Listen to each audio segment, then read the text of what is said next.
What it do, what it do, what it do. It's your boy Big Val Opinion back with another live video. Make sure you hit that like button. Make sure you hit that share button. And most importantly, make sure you sub to the channel. Turn on that post notification bell so that you be notified each and every time that your boy Big Val is going live, man. With that being said, let's get into this intro.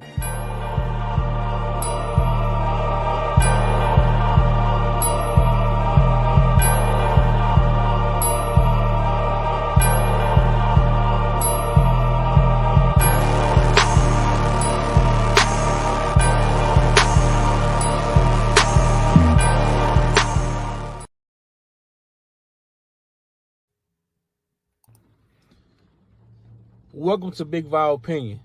Moderators,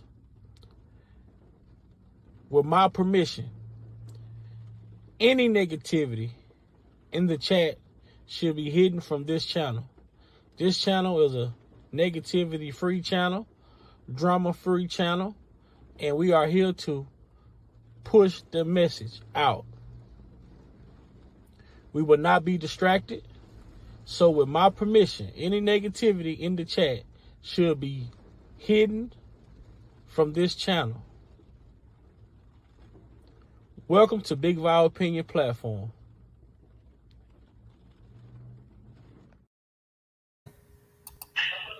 While one of the government witnesses was sitting there with Tasha K on the internet, there's a picture of it.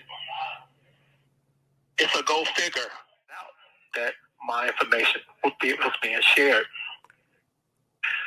with, witnesses. And it was being shared by the Tasha K.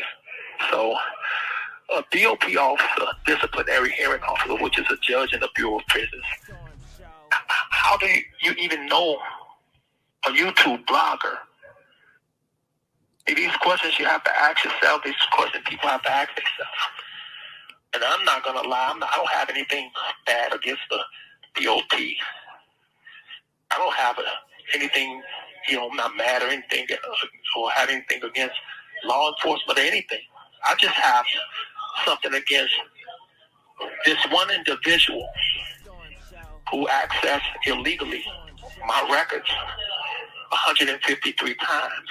And on that same day, the affidavit said that there were 60 other BOP employees that accessed my records illegally on that same day. So there you have 61 BOP employees that work for federal that illegally access my records, my phone calls, my emails. And the last time, and when you talk to your, just put it like this, when you talk to your female, I'm kind of pausing because I want to make sure that I don't go into my case. Right. Excuse me for that. No, you're fine. But to give you a scenario, if you tell one woman, hey, I'm going to give you the money, you put the money behind the blue couch, and because the other lady is spending the money, and she's not supposed to be spending it because I need that money for lawyers. So you're being more responsible. You take the money, put it behind the blue couch, and don't tell her, just hold it and use that for emergencies or if I need anything or pay bills or whatever. The other woman is not supposed to know the very next day where that money is. Right. I'm not supposed to get a call, which I did from my girl saying they took the money, they left a note saying F you and F him, I'm going to do what I have to do. These things is happening. These things happening in 2019, and then I get another visit from the woman who took the money, and she tells me, since when did you start giving her the money, and why did you tell her to put it behind the couch and not tell me? Don't lie to me. I heard the phone call. So in 2019, I'm trying to figure out how the hell did she hear that phone call? In 2019, I'm trying to figure out why would she tell me in the last visit that Oh, and since when did you start calling her Cookie? By nickname on email. I'm trying to figure out how the hell did she know I call her Cookie? She say, don't lie to me. I fucking saw the emails. Excuse my language. I saw the fucking emails. That's what she said. And why would you tell your lawyer that you're not leaving her for me? Well, I did actually have that conversation with my lawyer. And now I'm trying to figure out how the hell she hear this. She say, I don't give a fuck. I know your voice. You cannot fucking lie to me. I know your voice. Well, I wasn't debating whether she knew my voice or not. I was in my mind trying to figure out, in 2019, how did she know? Yeah. Well, in 2019, a BOP disciplinary hearing officer was illegally accessing my phone calls, my emails, and sharing them with Tasha K. Tasha K said it on her own podcast, on platforms, that she was sharing that information with government witnesses' parents. While one of the government witnesses was sitting there with Tasha K on the internet, there's a picture of it. And I just really want people to know, I appreciate anybody that's helping me. I appreciate anybody that's helping me. A lot of people have been there for me. I just don't want people going back and forth, being mad at each other because one person did this for me and another person did that for me. That's what the devil wants. He wants to cause confusion. That's what these people want. They want to cause confusion. And confusion ain't gonna do nothing but keep me in here. But the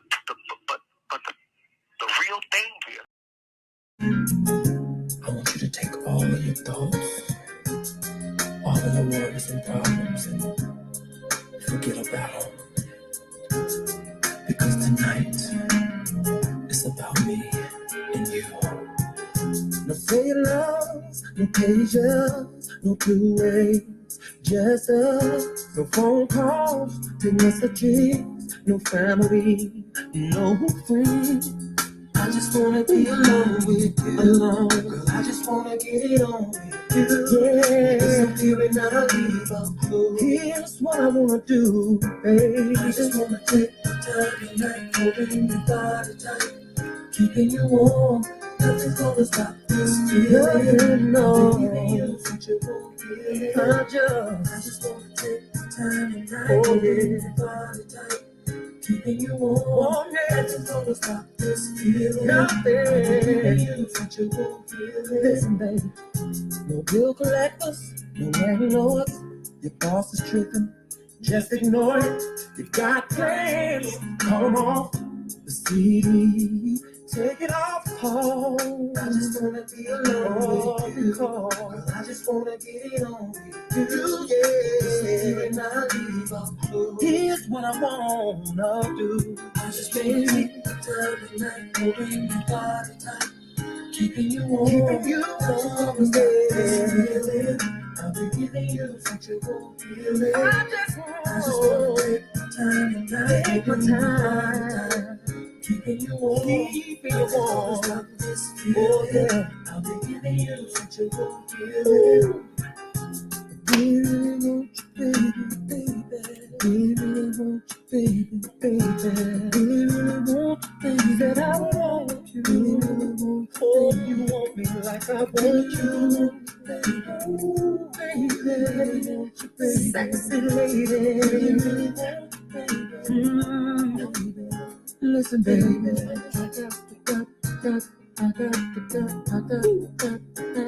gotta have you,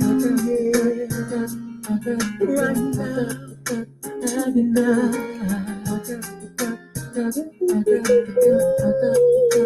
have you, babe, oh, baby,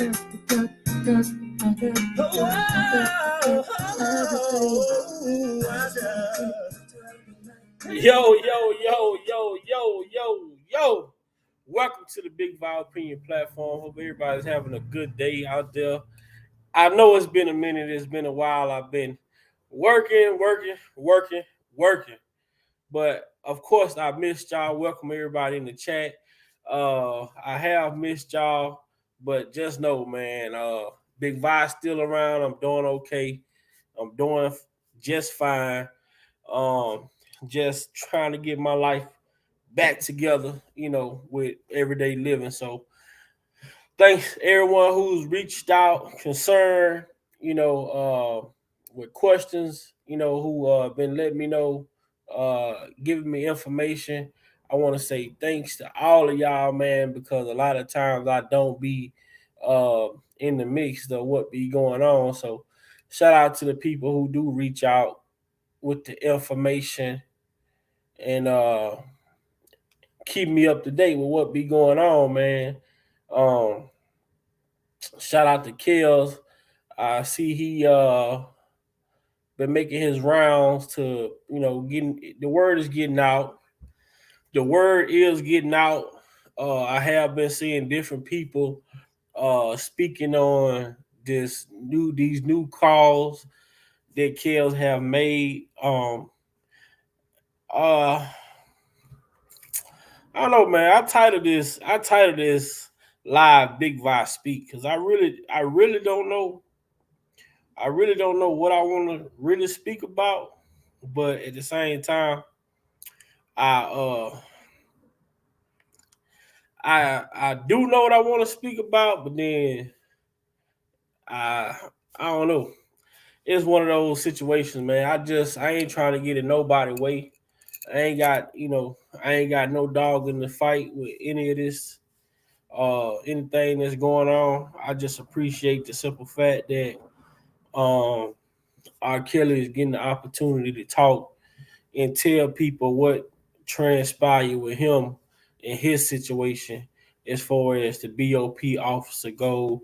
Hopefully he get to talk about the negligence in the prison from them for him not receiving the proper medical care and different things of that nature, because that need to get out. And like he said, also, just because he's a celebrity doesn't mean he has to be governed under a different constitution.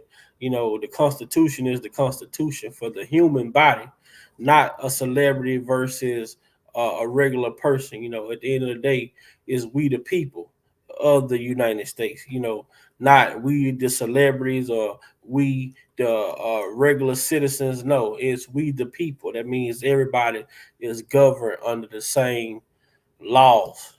Um, I don't know, man, but a lot of the stuff that we know, a lot of the stuff that we've been seeing is just confirmation, man, for people who've been in this thing, people who've been around, people who's been in this sector for the last 4 years.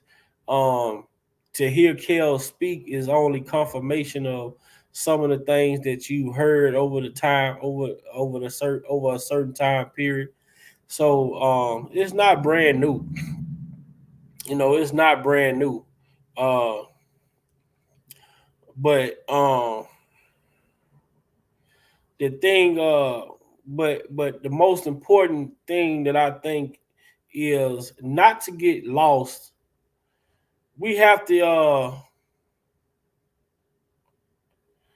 we have to not get so caught up in where we're going when we talk about this injustice.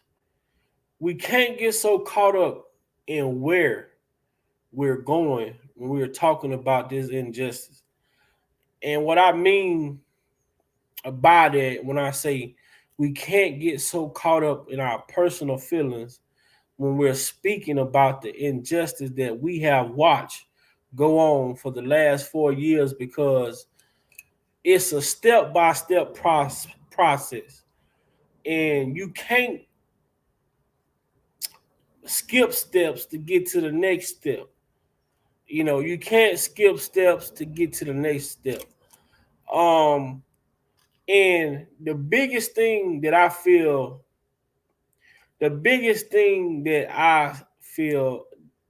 from certain things that I observe going on, we have to be able to pick a situation And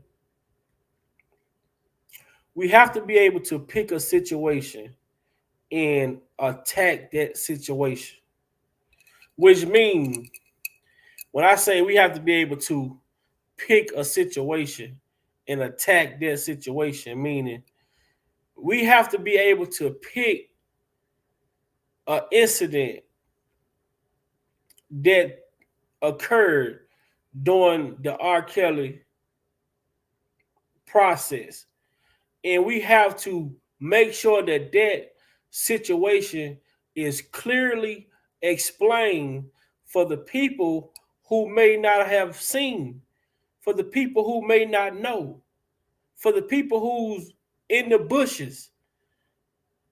We have to be able to articulate these situations to where people could understand what exactly went on. And what I mean when I say that, so if it's the BOP officer, that message has to be strictly, strategically nailed in about the BOP officer misconduct. We can't go and make the focus the BOP officer taking the emails and sharing them with Tasha K. In the same breath, you start talking about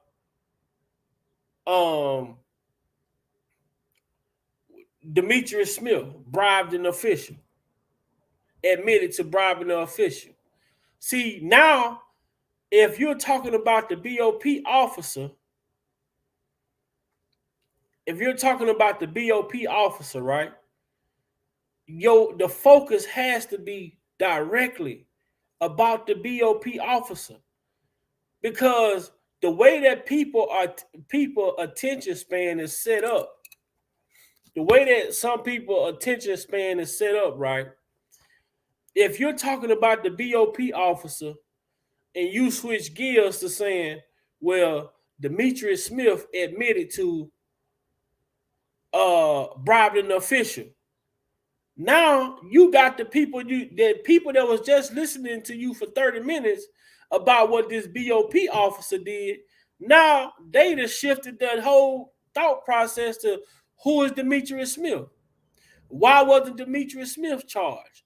Why is R. Kelly charged with this? So now the focus about the BOP officer is no longer the focus anymore. That's why it's important to be able to stay on task when you're trying to make a statement. I mean, it's called making a statement. You're making a statement. You don't want your statement to be overheard by other statements. So you have to attack your statement and expound upon that statement. If it takes your whole life just talking directly about one situation, and this is just me particular.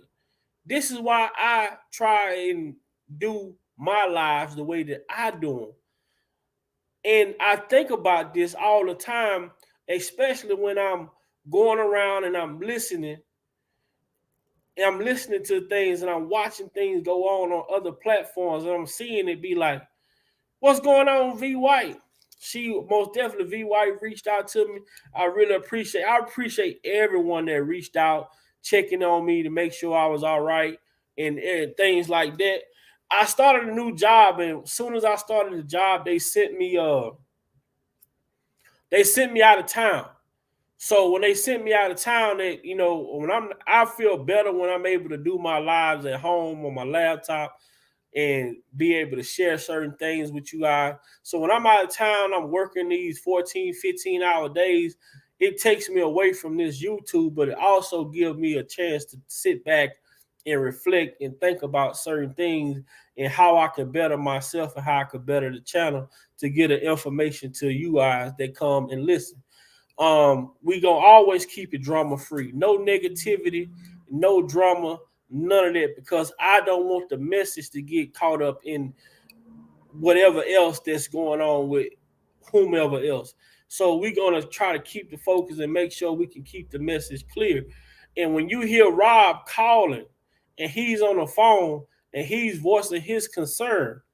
Now, I'm here to try to shed light, help shed light on his concern.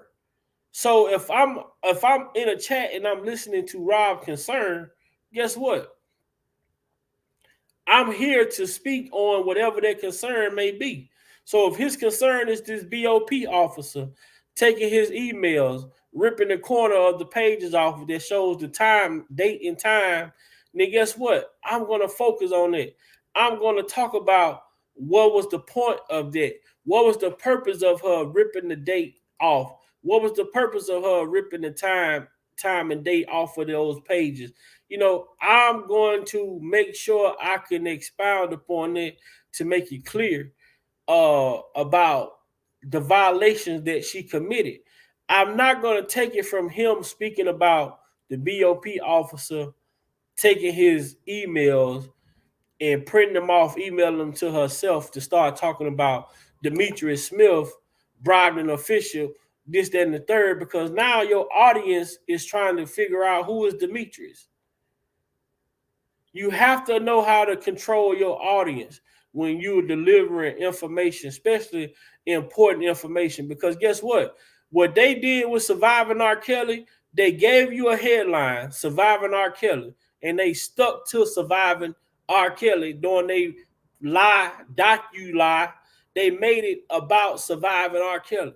They didn't get on there and start and say, oh, Surviving R. Kelly. They didn't show you these sad women for a few minutes and say, well, R. Kelly is a mega Grammy Award winning. He won Grammys. He won this. He won that. No, they kept it the focus directly on these women lying about the abuse that they endured while dealing with R. Kelly. So you have to use that same format when you are trying to explain to people the injustice that has took place.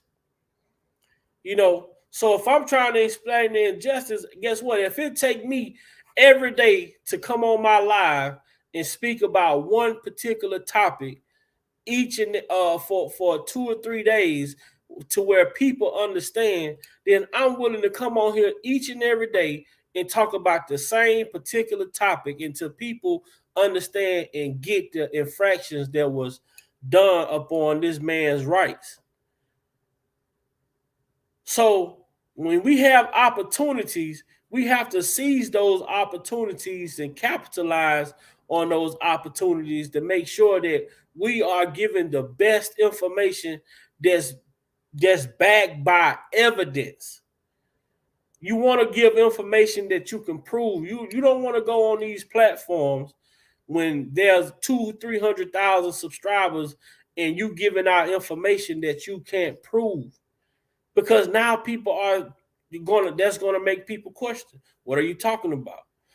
Where you see this at, where you understand. So when that's something else that you could do to help strengthen your argument when you go on platforms that's allowing you to speak R. Kelly. You need to go on there and be prepared to say, this, say whatever you're gonna say, and they say, well, then can you prove that? You need to have your proofs already ready to go. Like, well, here goes my proof, here goes my receipts. This happened, that happened, this took place, that took place. And that's how you win new people over that may be on the fence trying to understand or wondering about what took place and what didn't take place, and that's what it's all about, man. For me, it's about the people that don't know. The people that know.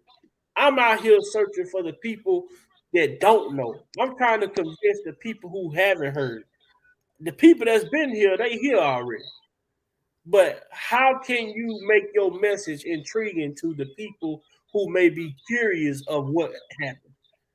You have to have a focal point, and you have to stick to that focal point. What up, brother Derek? Yo, what's cracking, my guy? Not much, man. What's going on?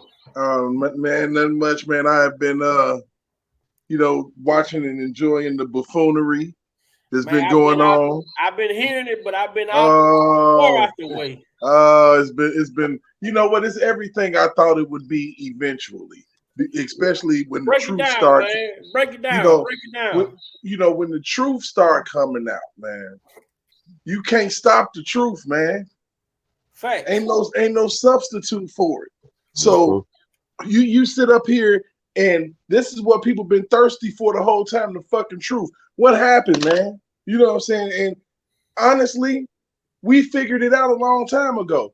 All the little pieces have been placed right in our faces. What happened in 2019, which is something that he talks about that's very key lately with the girl and how she left him and what we saw on Instagram in precedence with her starting to fight with that young lady talking about I got to protect myself and shit because of the simple fact that she heard lawyer conversations about shit that she had fucking done.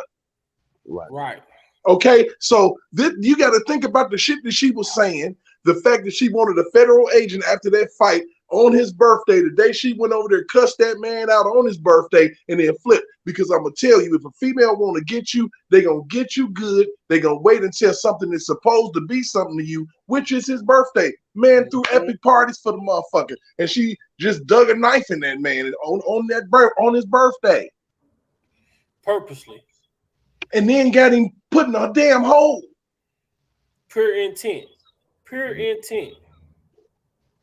The wildest shit ever, man. And then you fake a fucking phone call to whoever you had on the damn phone crying because he in the hole. He can't talk to you now. So you got to think about all that shit, man. Motherfuckers was playing us, bro. Tasha K sits her ass on here and bold as fuck, man. After you got a motherfucker chasing every dollar, every breath you take, every cent you make, every shit you take, you got Cardi on your ass. Now you done fucked around and pissed off an ignorant nigga that's coming at you the right way. He coming at you the right way because now he know you full of shit. And real talk, it's about people, and I have to keep on giving this disclaimer, bro. You know, she talked about hundreds of entertainers with messy, unvetted, fucked up stories. But some of these people too punked out to confront this lady because she a loudmouth black woman. Right. But you can't let no loudmouth black woman just because she loudmouth and black disrespect you. So kudos to Cardi B for standing up for herself because it's something that some of these niggas ain't did. When she done talked about their sex life, affairs that they was rumored to have, and all type of shit. R. Kelly ain't the only motherfucker she did this shit to. Right. Shout out to Cardi B. I agree, man. That's for real, for having the fucking courage to go at her head. And I'm glad that R. Kelly got the courage right now to go at her fucking head. Stay on her neck, damn it. And when you get out, you and Cardi need to do a fucking song together and it'd be a fucking smash. Yep. Oh yeah. Hey. Oh yeah. They gotta do that. That's why, and that's why, man. I started my new job. I've been working. They send me way down South Texas, man. Damn. I know, man. But I've been waiting on you, dog. Cause see, I actually got my StreamYard set up and my YouTube shit set up, and I'm about to give myself a mic and shit. And that's what's up, man. We finna get gone. We talked about it, man. We talked about it. You making the necessary.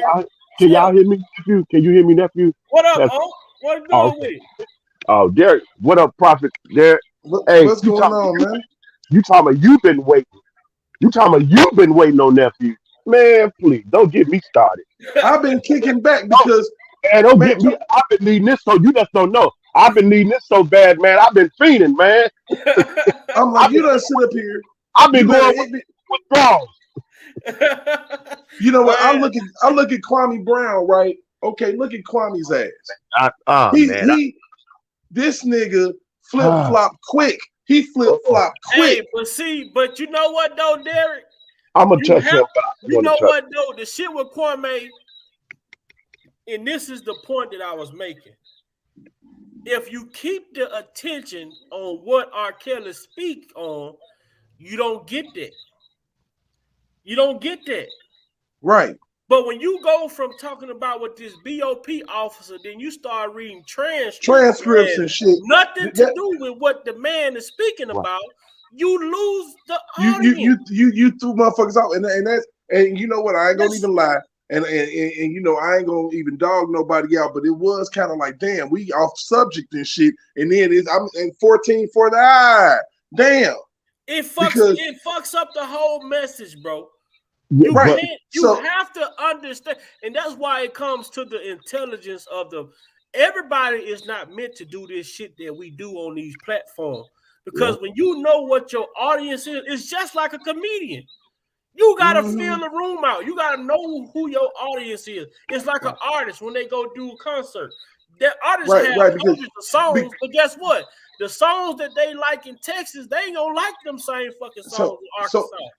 So I'm gonna tell you what happened and the reason why this motherfucker backpedaled. Right. And it was because when the certain blogger was reading the transcripts and shit, and 14 kept on popping up, and people didn't realize that it wasn't him asking the questions. It was Jennifer Bonjean, and it was cross-examination based off of what the young lady said. Nothing more, nothing less. But the thing about it is that people don't understand testimony like that. They don't understand cross-examination, direct, and all that, because what you do is you hit a person with, this is what you said, and this is the age that you said that you was, and then you prove them otherwise, just like Lisa Van Allen got played. Right. But you don't, but in that moment right there, it was improper. We're not in a situation to justify about why are we trying to prove the P tape. Right, and nobody's perfect, and nobody's perfect, you know what I'm saying? But sometimes, people get into what the fuck they trying to do, and they forget about the mission that the actual person that's in the situation is trying to tell people to handle. And it's cool because we get overzealous sometimes, because like he even said, motherfuckers is kicking the casket and shaking that motherfucker trying to get him up out of there. But you got to really calm down and be like, okay, this is what, and I've been saying it on here. I'm like, we need to talk about what he talking about. Right. And I understand what she was doing. I get it. I don't have a problem with what she was doing, but it was just the timing was horrible. It was horrible. Now if she was doing that with people who's been that's been in this shit for the last 4 years, then we all understand. Right, but it was a new audience. But it's a new crowd of people. You just can't put that on them like this. You know what I'm saying? You gotta walk them through this shit. You can't just say get out there and run. You know what I'm saying? And all they seeing is, shit, she was 14. That's what they seeing. And it's taking people away. And it's like, okay, and then the man called in, and just so happened that all this is going on, he done called in. And all of this on a live. That's I'm gonna give it that I'm gonna give her the benefit. I'm gonna give her the fact that she did have good intentions.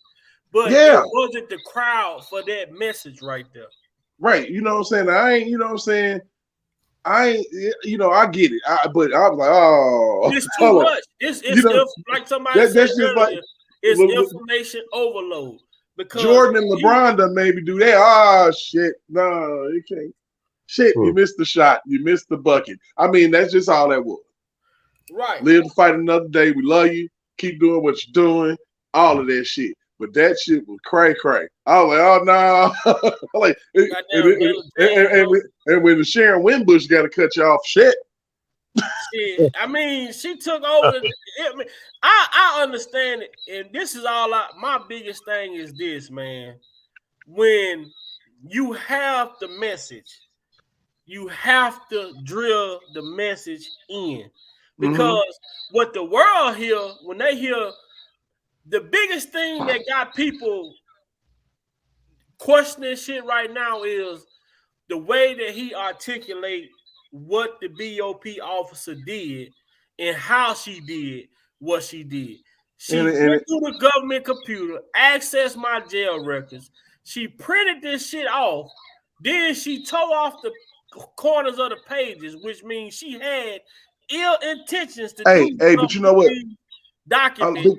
Big Five. Not only do that side of the paper have the name and date, but it got your login ID. Right, he got all that information in there, right? So when he explaining that shit, now people they're saying, hold on. Then they say, well, he gave this information. The lady get this information to Tasha K, which she admitted that she shared this shit with government witnesses. Now people looking like, hold on, that's cheating. No, hold on, man, hold on.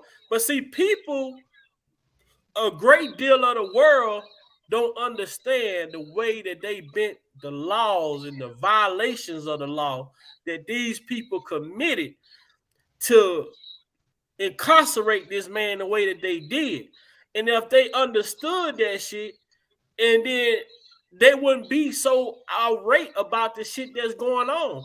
You would be outraged because make people think about Aaliyah. We can't keep focusing on this take. We can't right now. The focus is about these man constitutional violations. Right, and it's been about that from day one when they kidnapped the man off the damn streets and claimed he was a flight risk. Period. We know it went bad right there, and it never seemed right. And then to find out, they stuck him in the hole for 3 freaking months, pretty much. Yeah, for cat. I mean, then just if me, I'm going from this BOP officer, then I'm gonna switch gears to this fucking negligence from the medical staff inside of this goddamn prison, leaving this cast on my legs for fucking 2 months. Then they're killing me with these blood clots, COVID 2 or 3 times. Like this man has been punished, tortured, bro, way before he was even sentenced to time in prison. And then on top of all that, you trying to make him slip by putting him in solitary and then putting him on the phone, trying to get him to confess to shit. But the man is strong. Let's just be real. See, Tasha K do the shit she do because just like they had to tell Tasha K something for them to protect the BOP officer the way that they doing. They had to tell Tasha K that she was gonna be straight too. Mm-hmm. Because that's the Swedes right there. You put the Swedes on Tasha K, you get the officer. You put the Swedes on the officer, you get Tasha K. But they didn't give a fuck to give up Tasha K name. So if y'all gonna protect the officer, but y'all don't care to protect Tasha K, you gotta make the shit make sense. Y'all must have told her that nothing wasn't gonna happen to her. That's why Tasha K acted the way she did. And that's one of the reasons why she was bold enough to get on a live and say, I gave you R. Kelly's jail records. And truth be told, not only is Tasha K liable for witness tampering, Azriel's father is too. The mama. He didn't get on no fucking stand. His daughter did. I would really love to be able to. I would really like to see it. I mean, my idea of the platforms that do advocate, man, it's like giving each platform an assignment and to drill that shit, drill it, to where when people come to these videos, they are able to understand that particular situation. You get what I'm saying? Right. And it's not multiple situations that's being talked about. And you trying to remember what was said then, trying to remember what was said down.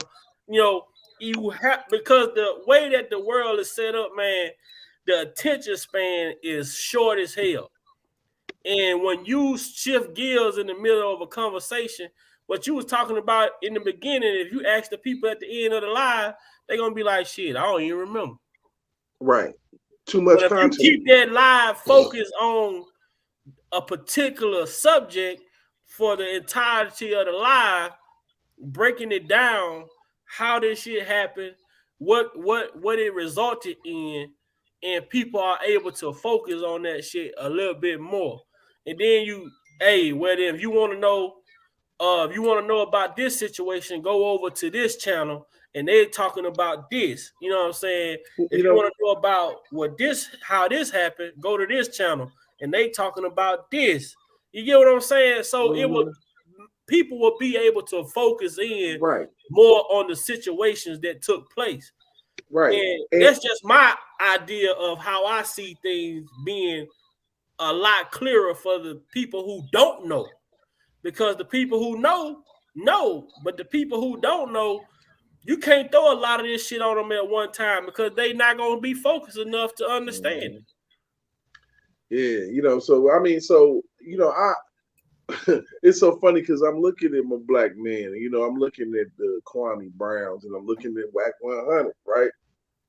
And you know, I'm looking at the different responses from these two men. You know what I'm saying? You got a man who was drafted out of high school into the NBA, had a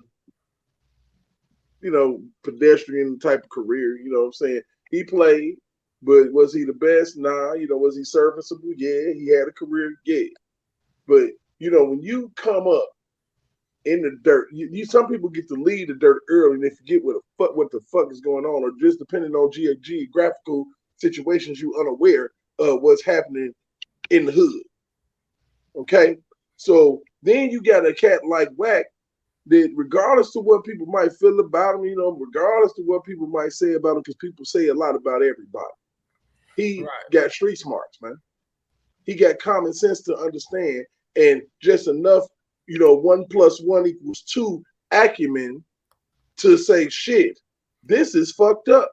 But the moment that you say something, you'll let a female come along and throw your whole and punk you out of your right to be a man and have an opinion, bro. Wack didn't allow that to happen. Right. I don't allow no shit like that to happen. My opinion is mine. And Brother Derek, this is why way before, shout out to Brother Corey Holcomb. Absolutely. I mentioned his name because we done been on this panel long enough to understand what each other's thought process is. You know what I mean? We understand when Brother Provoke comes on, we can follow you. When I come on, you understand what Uncle's at. So I'm able to speak, and those in the chat can follow and get it. I said Corey for a particular reason, just what you just said. And here's the harsh truth. Unfortunately, I beyond hear what Kels is saying, and I agree 1 billion%. Here's the thing with that as well. That is just a harsh reality. Some people don't give a damn. They don't care about that point of perspective. They don't care because in their brains, they're not gonna go research and read because it's in the transcript. And if you follow the interviews, you can see everything. They're not going to do it because something inside of them says this man has dealt with children. That was that man's take. I don't care what y'all have to do, what he endured in there. I don't. That's the harsh reality that you got to accept and embrace while you are focusing specifically on the BOP. You have to just understand that's what it is. You just got to understand that's what it is. Kel comprehends that better than anybody. You know what? And Muse, let me tell you something. And I'm gonna give it right back to you. For me, you got these people out here, and I, the mentality is so sad. I mean, I understand I don't care how you get it, just get it, or just get him. I don't care how you get him, just get him. That's cool if you got a mouse in your fucking house. Right. That's cool if you got a burglar or some shit in your shit. But if you got a person who has been violated by the government, by the media, by a television network, by his own fucking record label, by his Yep. managers, by his Yep. damn sister, by anybody who ever encountered this man and did a damn job for him and shit, then you might want to just try at some point to give this man the benefit of the doubt. That was all we asked, and that is what your rights are. Give me the benefit of the doubt. That is the whole premise of innocent until proven guilty. Yep. But yet Tasha K came out here on her platform talking about shooting the man in the freaking face. Yeah. She comes out with Geronda Pace lying. She links up with Angelo Clary and he lies to her too, and she figures it out, and now she's threatening to do a surviving the Clarys. Right. Surviving the parents. Yeah. Surviving the parents because she knows the freaking truth. If they were so bread and butter, why did you, if you knew that these people had issues too, and you claim that you about what you're about, why did you let them off the hook? Right. That's the question that I'm asking everybody. Why do you feel like that you need to just get one person when everybody around, if all of this happened, committed a crime? Right. But indeed, they continue to do this, and it's not fair. Right. It's not right to sit up here and not have proof 20 years down the line when, everyday loss with evidence is lost in there. You can't tell me you can prove something 20 years ago if you never investigated it in the first damn place. If you don't have a cold case file for it, I don't know what the hell you're doing. Yeah. Making it up as you go. As you go. Yeah. And playing on people's emotions and not giving people the facts. Yeah. Yeah. That's the one thing, Derek and nephew Vi, I see in chat family. That's the saddest thing about that, man. You know what I mean? How y'all been played, bro. We've been played. Man, I didn't get hoodwinked. Everybody else did. Anybody else who sit up and watched Surviving R. Kelly and then left it alone, or was watching R. Kelly and cooking food or having a party and drinking and shit and not focused on what the hell these people were saying, I'm sorry for you.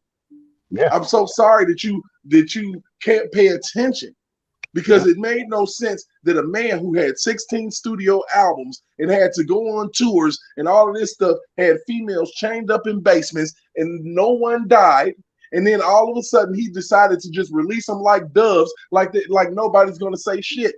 That's the dumbest shit I've ever fucking heard. Yeah.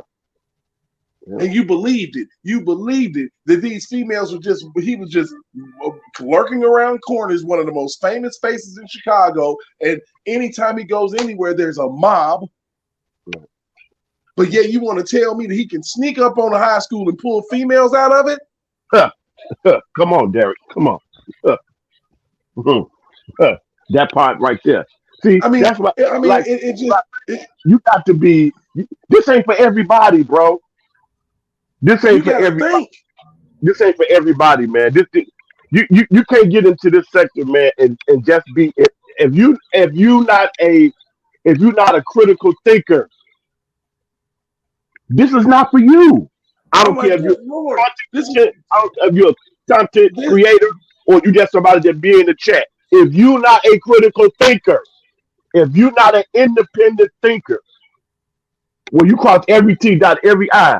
You turn over every rock. If you don't have the mindset of that, this is not for you. It's just not for you.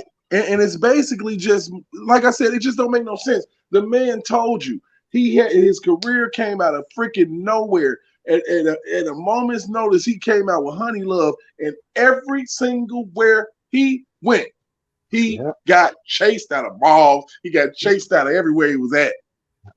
So what makes me think that the most hottest, pointed to the teenagers artist at that time could go to a high school and nobody notice it? That's right. Can pull a female up out of there and don't nobody say nothing. That's it. That's a narrative that they established, and only thing is hate, jealousy. You know what I mean? All that stuff that's tied into that particular web when you put something out. You know how you hate, like you see a dude in the hood, D, and you ain't even broke bread with the dude, but you just watching how he move, dude doing his thing. You know what I mean? Ladies feeling him. You know what I mean? He got that swag. Dudes, certain dudes like, man, that's my man, dude doing his Right, thing. You got them dudes that you got the ones that back in the cut. Say, man, forget right. that. You So, know what I mean? right. You don't even And know I'm the gonna dude. read, and I'm gonna read that. And we gotta read the red guy. Stay focused on this BOP Yeah, shit and these jail records. yeah. So when you look at that, and you look at a Tasha K, and you look at somebody like that who just believed what they believed because they had went through what they went through or whatever happened to them, but the energy is not there for the people who did the shit to you, Even but that. you want to attack people and you want to do underhanded shit. It's like you can't throw rocks and hide your other hand. You can't Right. do it. You can't do that. They got a hand behind their back, and this is supposed to be the law. You can't do it. Tasha K is the hand behind their back. Tasha K be sneaking information from people. She So got a few resources out there. let me ask you this then, Derek. That well, not so not much for you, just to lay the question out here. That's where we at. How do you fight against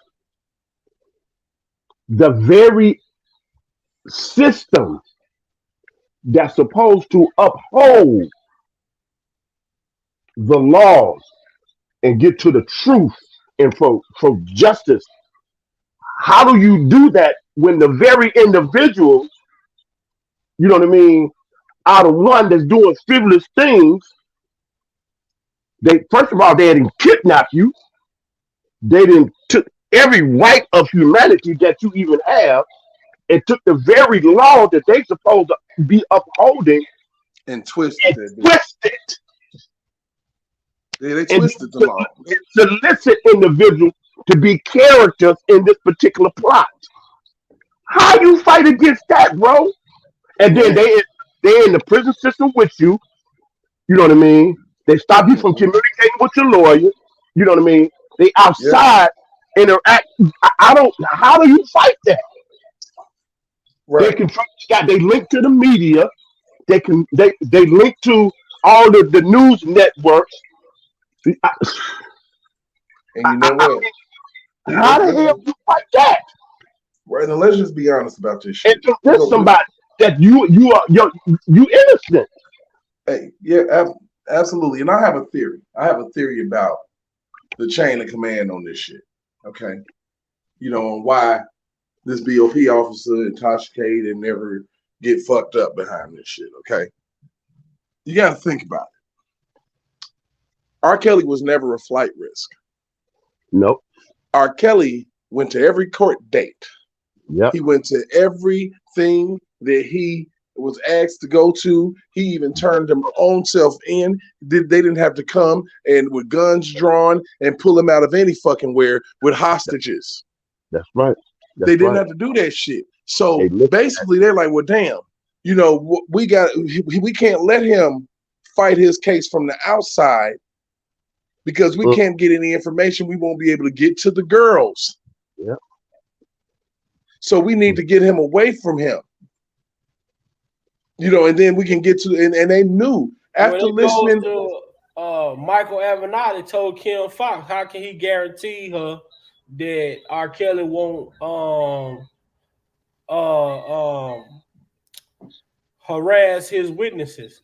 And she say, "Oh, don't worry about it. We're gonna make sure that next thing you know, the man was locked up." Right. So when he made bond the first time, they was like, "No, this can't be. We can't do that." Because he wasn't a flight risk to begin with. You get a man bond. I do feel like that if he was out to fight his case, he wouldn't have been in. Right. And they knew that. So how do you fight against that? Well, now, okay, you didn't twist and broke the law to get from the very beginning. From the very beginning. So I won't have no bond. You denied it, and the judges decided to. Right. So I'm saying we diving into this. We're gonna peel these layers back because it gets into a theory of who's responsible. Okay. So you got the attorneys out here begging for him to not have a bond because the thing about it is you got an angel crew floating around this motherfucker. There you go. Homeland Security.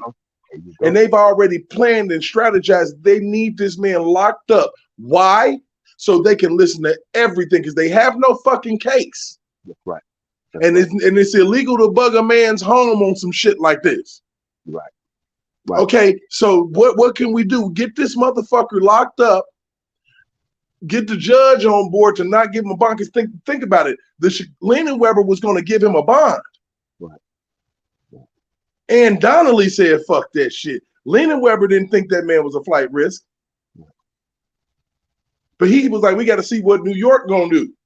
Right. So these are these people. Just think about it. Now you got him locked up. Then you hire this random lady to go to a Minnesota prison just a little further away, so where she can log in and access his emails. Now you say 153 times. Right. What people don't realize is that is every day that she was at work, minus her off days for 6 months. If you add the off days, it becomes a full 6 months. Yeah. So and you got that. Dude, that ain't nothing you just randomly decide to just select like a rabbit out of that. Just because you were sitting at home watching Unwind with Tasha K, you like, I'm gonna help this thing along and potentially lose my job. No, they freaking knew that she was gonna go in there on that assignment and do that shit for 6 months, get enough information to hand over to the girl, and she was gonna retire. They knew this shit. Yeah, all planned out. And this is the law. And this is the law that's supposed to be upholding the law. They knew this was a planned, plotted way to convict this man. They've done it to more than one person. That's why it went so smoothly undercover. But since we had people out here that was paying attention, and you had Tasha K talking shit about, I got the plug, and it's this and it's that, she fucked up the church's money. Yeah, she's a narcissist for real. Yeah, she fucked up the church's money, and she fucked up. And the thing about it is now, if you go back to the BOP officer, why did that warden at that prison allow you there? Who suggested that you came there? Okay, who does that person work for? Right. And why was what warden was she under before? In what city? In what state? For her to be a disciplinary officer, she wasn't just a regular prison guard. She was a disciplinary officer. So that means she held a position. She wasn't just a guard. Right. So basically, you watch Unwind with Tasha K and you feel compelled to switch your locations at your fucking job and move to Minnesota.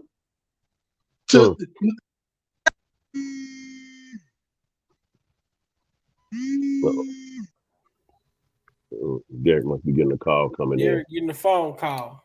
Yeah. Derek was going somewhere with that one. We got to make. No, I'm back. Fuck that.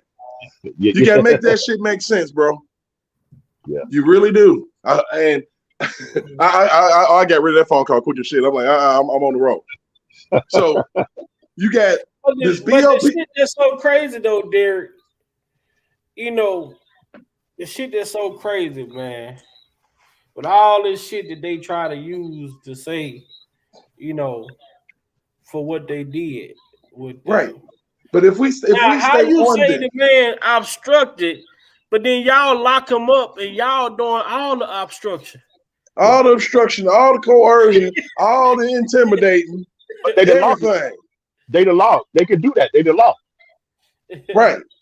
All of the day's work, goddammit. We finna go out here and we finna, hey Angel Cool, we know you gay. Go ahead and get with get with old girl, because boss lady. You better boss baby. Go, we gonna put you on it. Yeah, hold on now. We still ain't got to the point to where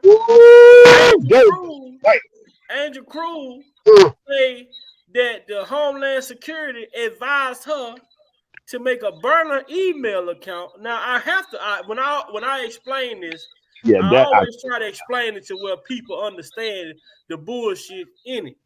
So you say Homeland Security advised you to make a burner email account, but you named the fucking out of everything you could have named the burner email account. You named the fucking burner email account Pod Piper 312. Right. Let me tell you why. Because she did. Let me tell you why that shit popped off. Because she was emailing her at first as R. Kelly, nigga. Yeah. Right, Derek. Right.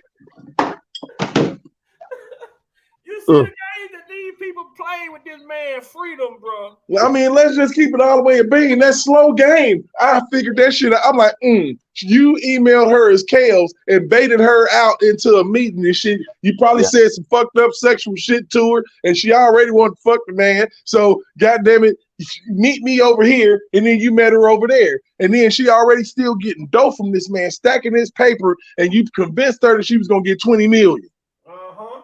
You had her thinking she was finna meet R. Kelly. When she got there, it was goddamn Angel Cruz.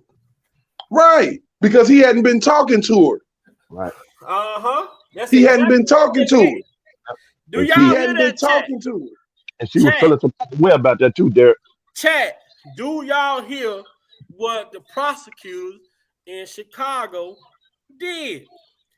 A prosecutor created a fake email account pretending to be R. Kelly, communicating with the star witness in the Chicago case. In the Chicago case, yep. As Boss Baby.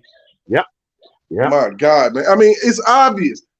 Common sense, bro. Like, that was the easy one right there. I'm like, oh, I already know what that's about. She pump faked the girl. More corruption. Yeah. She pump faked her, and then on top of all that, she gave her some jail record information and let her hear some shit too. Because ain't no fucking way. She shared the shit between both star witnesses in the case. That's a great point, Derek. You pointed out. Because Kel's probably like talking to the lawyer, man. Ain't nobody fucking with her. You don't need to talk to that bitch. Excuse me, but I'm just saying. Right. He probably capped off and said something crazy. Because hell, he in a crazy situation, man. I don't talk to that helpful. The hell you mean? The white say, I find it strange that people keep referring to the BOP officer as her. Well, it's in the affidavit. It's a female. It's a female. Right. That's why you got people referring to her. That's why it's an affidavit out there. We gotta read, baby. We gotta read, boo. Go read the affidavit. It says it's a female. And also, it's people that's, connected to Tasha K also. Let me see. I think I got it on here. Storm Monroe said it. Hold on right there. What's up, J Rock? What's up, J Rizzle? I think I got it in here. This lady is that stole all of my information and shared it with a damn blogger. Bloggers become bloggers, and big time bloggers like Tasha K are sharing information. That is true. Especially celebrity information. Right. So this DOP officer knew damn well what she was doing when she gave it to Tasha. She knew what she was going to do with it. And if she didn't know, she still knew the capabilities, the possibilities of what she could do with it, it being R. Kelly's information. And she gave it to her regardless.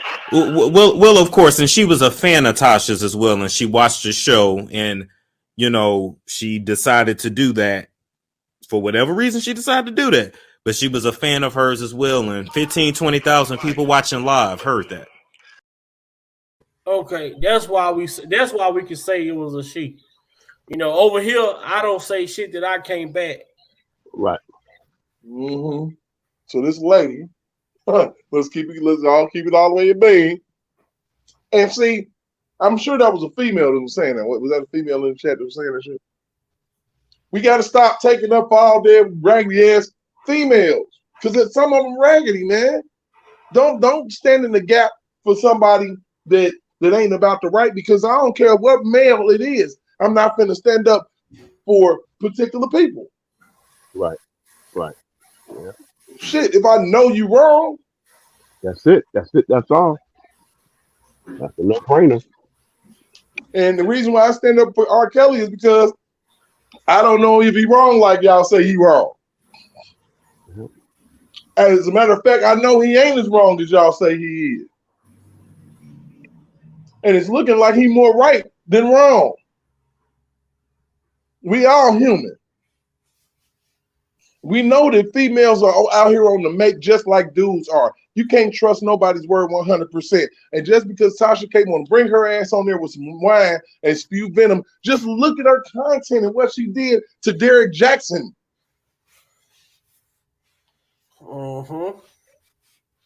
Straight up. All in that man's personal business, all off up in that man's bedroom on her stuff. Yeah. It's ridiculous. Yeah. In the business like that, bro. Yeah. I done seen something. Yeah. You know, and it's a sad thing, but people done got took out of here for less than the shit she's done to people. Yes, sir. Yes, sir. Not wishing nothing on her, but that's the facts. Yeah. Yeah. You can't just get up. You just can't do people like that, man. You can't. You got. If you're gonna be a reporter, you better vet. You better well vet your stories because karma's real, and people ain't playing with you. That's why Cardi B is all in your pockets. Yep. Yep. Cardi a real one, boy. She all in your pockets, and you moving money around like you know what I'm saying. You almost like Scarface laundering money for yourself. Right. I'm like, so it's just a point where we got to do better. There has to be, you know, we can't just listen to people and just because they loud mouth and sipping on wine and that's the popular thing. Right. Then we got to believe what the hell coming out her man. Oh my God. But then Derek, just the good part in that though, DLP is good. Someone drew attention where it got some traction, where it became an investigation. I'm just glad. At least someone, you know what I'm saying? Right. You I'm know, glad that somebody in that prison system was like, man, this ain't cool. Right. Yeah. You know, somebody was in there know who God is. Right. You know, somebody in there has a conscience. J Rock, what up, Jay Rizzle? J Rock, what's going on, man? What up, Muse? Oh, my Derek, brother. what's good? Big vibe. Glad to see you back, man. I know you've been busy for a minute. Man. Oh yeah. I went to work and almost quit on the first fucking day. Damn. Don't say. Dan, Yeah. you almost did a reverse of Smokey on Friday. Man, Greg? Right. hey, they sent me down South Texas, man. It was so motherfucking hot. I say I better get my life together. Hell ain't gonna work for me. Oh, I know it was. Hell ain't gonna work for me. I better get it together. Yeah. That's a I good one. can't handle it. But you Yeah. know, I had to jump on right quick because of the fact that it's amazing how many people you can fit in the back of a short bus. Oh, Let us do it, Rock. I never thought, you see the old school circus when you have all them clowns in one little ass car. Mm-hmm. And it's just amazing how many people you can fit in the back of a short bus. I mean, this is astounding to me. And like I was in the Kwame Brown chat on the first live. You probably seen me up in there in a couple comments that I posted in there. And some people try to come at me, but hey, you know what? Once I wound up getting in there and I started going back at them, they eased back off me. And they kept bringing up the fact, talking about, what about the tape? What about this, that, and the third? And I said, and I posted up on it, how can a man have 3 different hairstyles in the same sex tape when a man, and see these people seem to forget. They forget R. Kelly had a 4th album that came out November of 1998.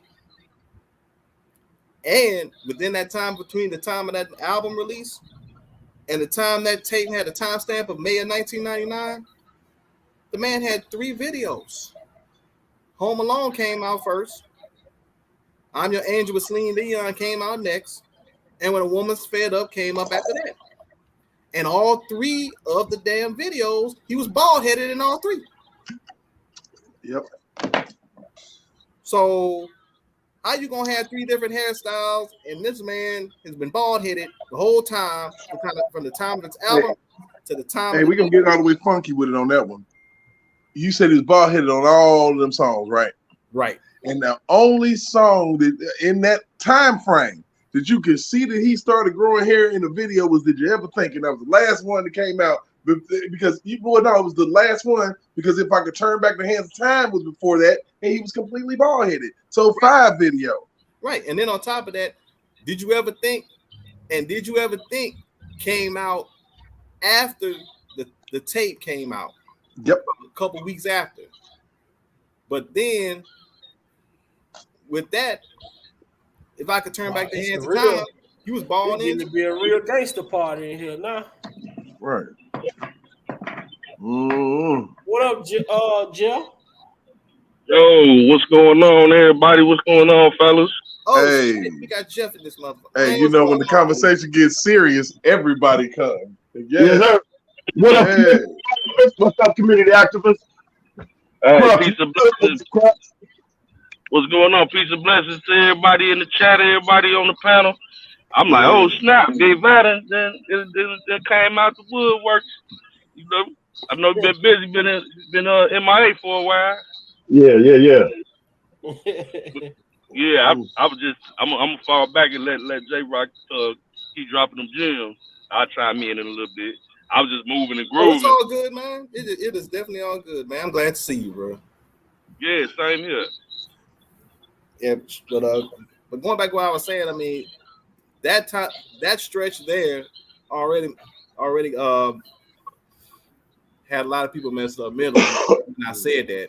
And then you get some clowns up there talk about, well, there was wigs and lace fronts. I'm like, there wasn't no niggas wearing wigs and lace fronts in the late 90s going into 2000s. Back then in the 90s and early 2000s, you either had a fade, bald head, dreads, braids. Maybe you had cornrows by then. That was about it. The only way you seen dudes with wigs left there was going with that alternative lifestyle even back then. Mm-hmm. However, we all know that nobody that worked with R. Kelly, been in R. Kelly's camp, friend of R. Kelly, not even the accusers, none of them said that R. Kelly even liked to wear wigs. So why in the hell you want to bring that shit up? But they gotta sound like they smoking dope or on fentanyl. Right. I mean, some shit is just obvious. That's why, like, when I sit back and I've been thinking, I'm like, man, why is it so hard for people to focus? Because if you don't focus, you're gonna keep having pointless ass conversations, man. And that's why when the man give you a alley-hoop, he alley-hooping you something for you to slam dunk the shit, not catch it by the rim and throw the bitch on the other end of the court. Right, nephew. What's the point of it? And you know what? I ain't finna give nobody no credit until I see some shit for real. Now I done seen you all right, whack. You sound good. It sound good on paper. You know what I'm saying? That you done heard the man. You believe you gonna help the man. And all of that shit, and it's all good. Tasha K done pissed you off. That's further motivation for you to go ahead and do your damn thing. But until I can't give you no credit till I see some shit, you know what I'm saying, from you. You know what I'm saying? You know what it is. You done paid attention. You know that man ain't lying to you. So now it's your turn. Like I said, Tasha K, you see how foul she is. You see how she tried to play you after the fact. Which is simple game for all of us to see. Anytime you fighting for, or you ain't even got to be fighting for the man. All you got to do is let the man talk, and you're gonna get an email. Are you supporting pedophilia? What the? Trying to play at your. Oh no, I'm not. No, I'm not doing that. And then, like Kwame, you back up. Scared. But see, the only way a person would back up is if their intentions were not pure in from the beginning. That means you answered this call on what you standing on glass bottles when you answer this call. How long can you stand there? Right. Or Big Vi, how about this? It might have been somebody probably called Kwame and said, hey man, you need to back up off this shit. which is But still though, even if somebody called me though, J Rock and y'all, I'm a man of principle and integrity. If I put my name on something, I'm standing on that shit. Can't nobody call and get me off of it. That's it. If the shit go bad, it go bad. But at the end of the day, if I can't be 100% big vibe with this shit, I'm not gonna even put my endorsement on it. Right, and here's the other part about it. Since everybody keep talking about, well, he was laying up in bed with 14-year-old. Now, what they didn't take, now what they failed to realize or they failed to bring up was that the prosecution's own doctor/psychologist said R. Kelly is not a pedophile, nor does he have tendencies of a pedophile.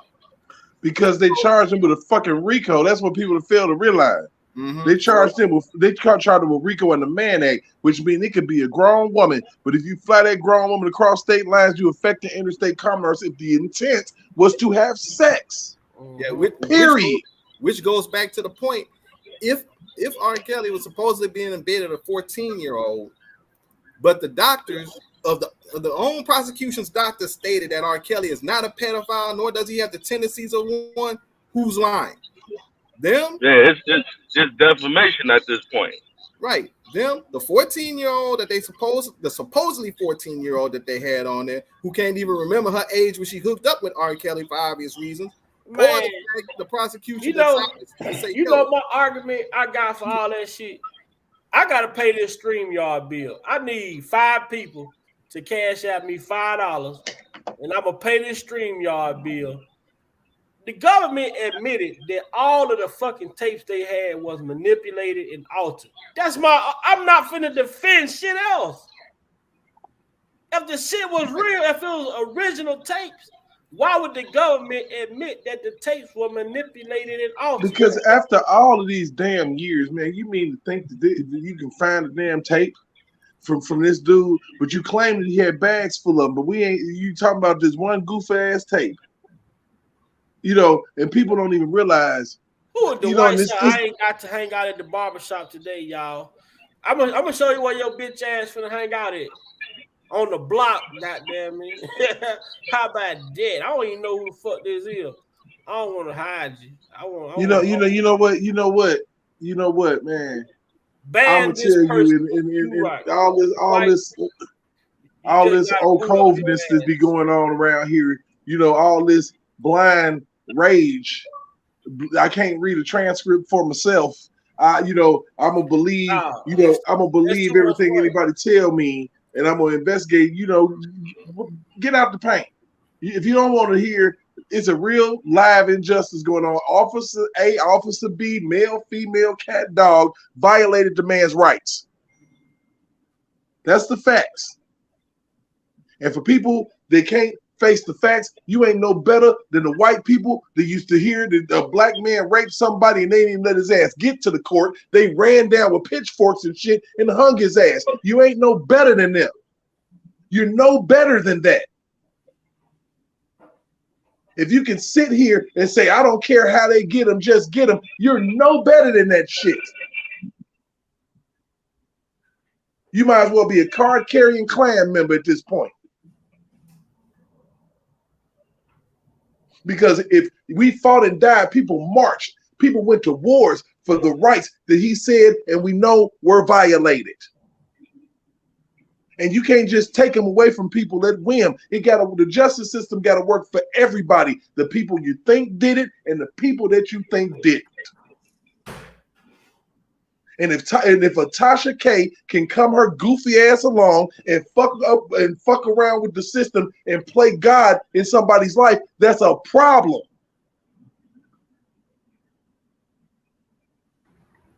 Period. Hope you're still listening. Hope they blocked your ass. Okay. We can keep moving. And with somebody still explaining to me why in the hell Tasha K jumping up here talking about coming at Kwame Brown's here talking about are you supporting R. Kelly, this, that, and the third. When she herself, that Daffy Duck with the beak shot off looking woman, came out and said that R. Kelly may be innocent and she got information on the so-called accusers that put out their narratives and she gonna put the stuff out.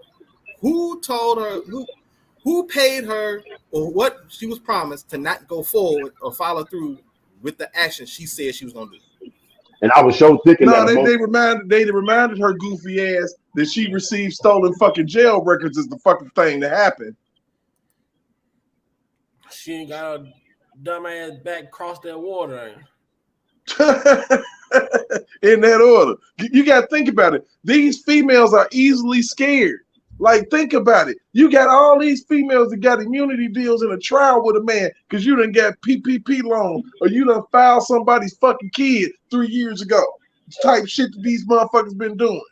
And all they got to do before they went and question these chicks, they check their records, man. Come on. Because they got to have leverage. They're not going to come to you without it. Derek, you doing some prophetic speaking now. That's what I'm talking about. Keep speaking. Right, Keep speaking. Goddamn. They not going. They didn't come to them females without no leverage. Half them females. Yeah, they had something on them. But then, hey, Derek, I don't want to take the shift. I don't want to shift the attention far away from this DOP officer. But people talk about R. Kelly in this high school shit. But did you hear about a month back? I played the audio of Demetrius Smith. Now this is a man who have children by underage women. Right. Talked about being at a goddamn school recording videos of these kids' talent show. How was he able to be around the school? Goddamn it! And he was a known predator. Yeah, I remember that. Now you got to think about this. Now that's he was filming shit way before R. Kelly even started filming shit. Yes, that was his MO. So now that makes you question now who was really filming shit. There you go. And another thing is you knew R. Kelly from when he was a kid, right? And who was cool? Do it sound like Demetrius would hang out more with R. Kelly, or will he hang out more with Kerry? Look here, my theory is this: you knew that man from when he was a kid. You heard what I said just then? Yeah. Do it sound like a person like Demetrius would be hanging out with R. Kelly, or will he be hanging out with Kerry Kelly? Yeah, because he a Sting.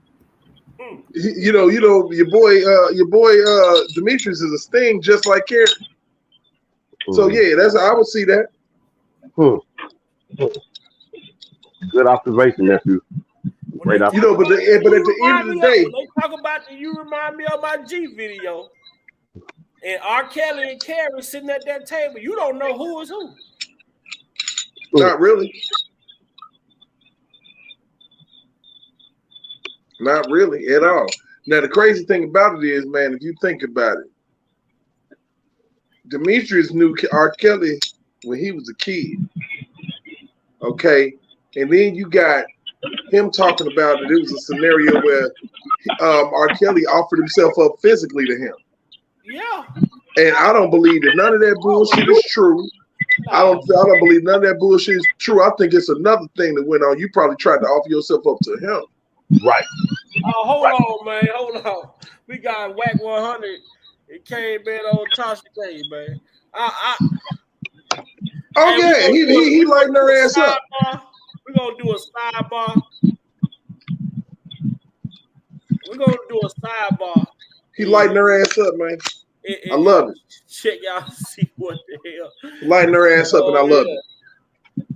Let me go find this shit right quick. That nigga say, "Hey, if I say, look, we're on special report. Special report. Breaking news, goddamn me. It's a special report. Hey, Whack, I see you. Okay, light her up. Light her ass up. Like I said, she done provoked a crazy nigga. Yeah. And he know you did some BS in the system, and he was in that same system. People feel some type of way when you buck that system. Yeah. That's a great point, Derek. That's a great point. People go through hell in the prison system, and you go sit up here and railroad a nigga. And that's the point that Kels keep driving home if you listen to what he's saying and why his attention is on that BOP. You know what I'm saying, Crux? That's critical. People not really comprehending that, I don't think. She railroads that nigga. It's not cool. If that can happen to someone of that status, Brother Derek Crux, what happened to the average person walking, bro? What they thought was that surviving R. Kelly was going to be enough to turn the entire world against him. Right. Great point, Derek. And I agree with that 1,000%. Yeah. They didn't factor in the significant amount of people that was going to be formed and expose everything. Right. And research for ourselves and really look at this thing. Yeah. Yeah. Great point. Great point. Yeah. Yeah. You know, and this ain't for the weak and the timid, boy. Yeah. You know, and I just hate that we can be so turned, us as men, by females coming at us, and ain't nobody asking you to advocate for nobody. You can give a person a panel, like, and I agree with that. If you even if you don't agree with them, that's called proper journalism. Right. But you know, like I said, people, and I understand that people get distracted and spaz out when they see 14-year-old when referring to a grown man. You know what I'm saying? For real. Right. You know, now I get that. But you got to read and understand and comprehend, and don't just spaz out and pay attention to what's happening. Right. That's some emotional intelligence. Yeah. Yeah. You know, you got to be able to, you got to, people tend to base everything off of feelings and emotions. And, you know, anytime you do anything out of just pure emotion, it never turns out good. Right. Right. But when you put some fact in it, when you put some truth in it, when you put some common sense into it, it tends to turn out like something. Right. You know, and it took a lot. It's a lot of people that has been helping to turn this train around. Right. And pointed in another direction. You know, it's been a lot of people who have gone all in on this. You know, people that's done got their pages shut down. People that have gotten harassed on another level, cyberbullied, all because they saw an injustice, clear injustice. Yeah. Yeah. Because they understand, Derek, that there's unity in strength. There's strength in unity. You know what I mean? Yeah, and you know, once people come together, and that's why they kept it messy. That's why they sent double agents. There you go. Because if you can keep people separated and talking about some other shit besides, look, we should have been on this shit a long time ago when Tasha K read the emails in 2019 when that man was in jail. We should have been on it then. But no, we were severely distracted because every time that man had a motion in the court system, the people on the ops acted a fool and created messiness everywhere. And I think, you know, allegedly, I think the real entity behind all of that was spewing that. Well, you know, the Fed. You know, I really believe that's because that's how they get out. Yeah. I mean, let's just look at it for what it is. You had a CI. Got a message from Debo. From who, nephew?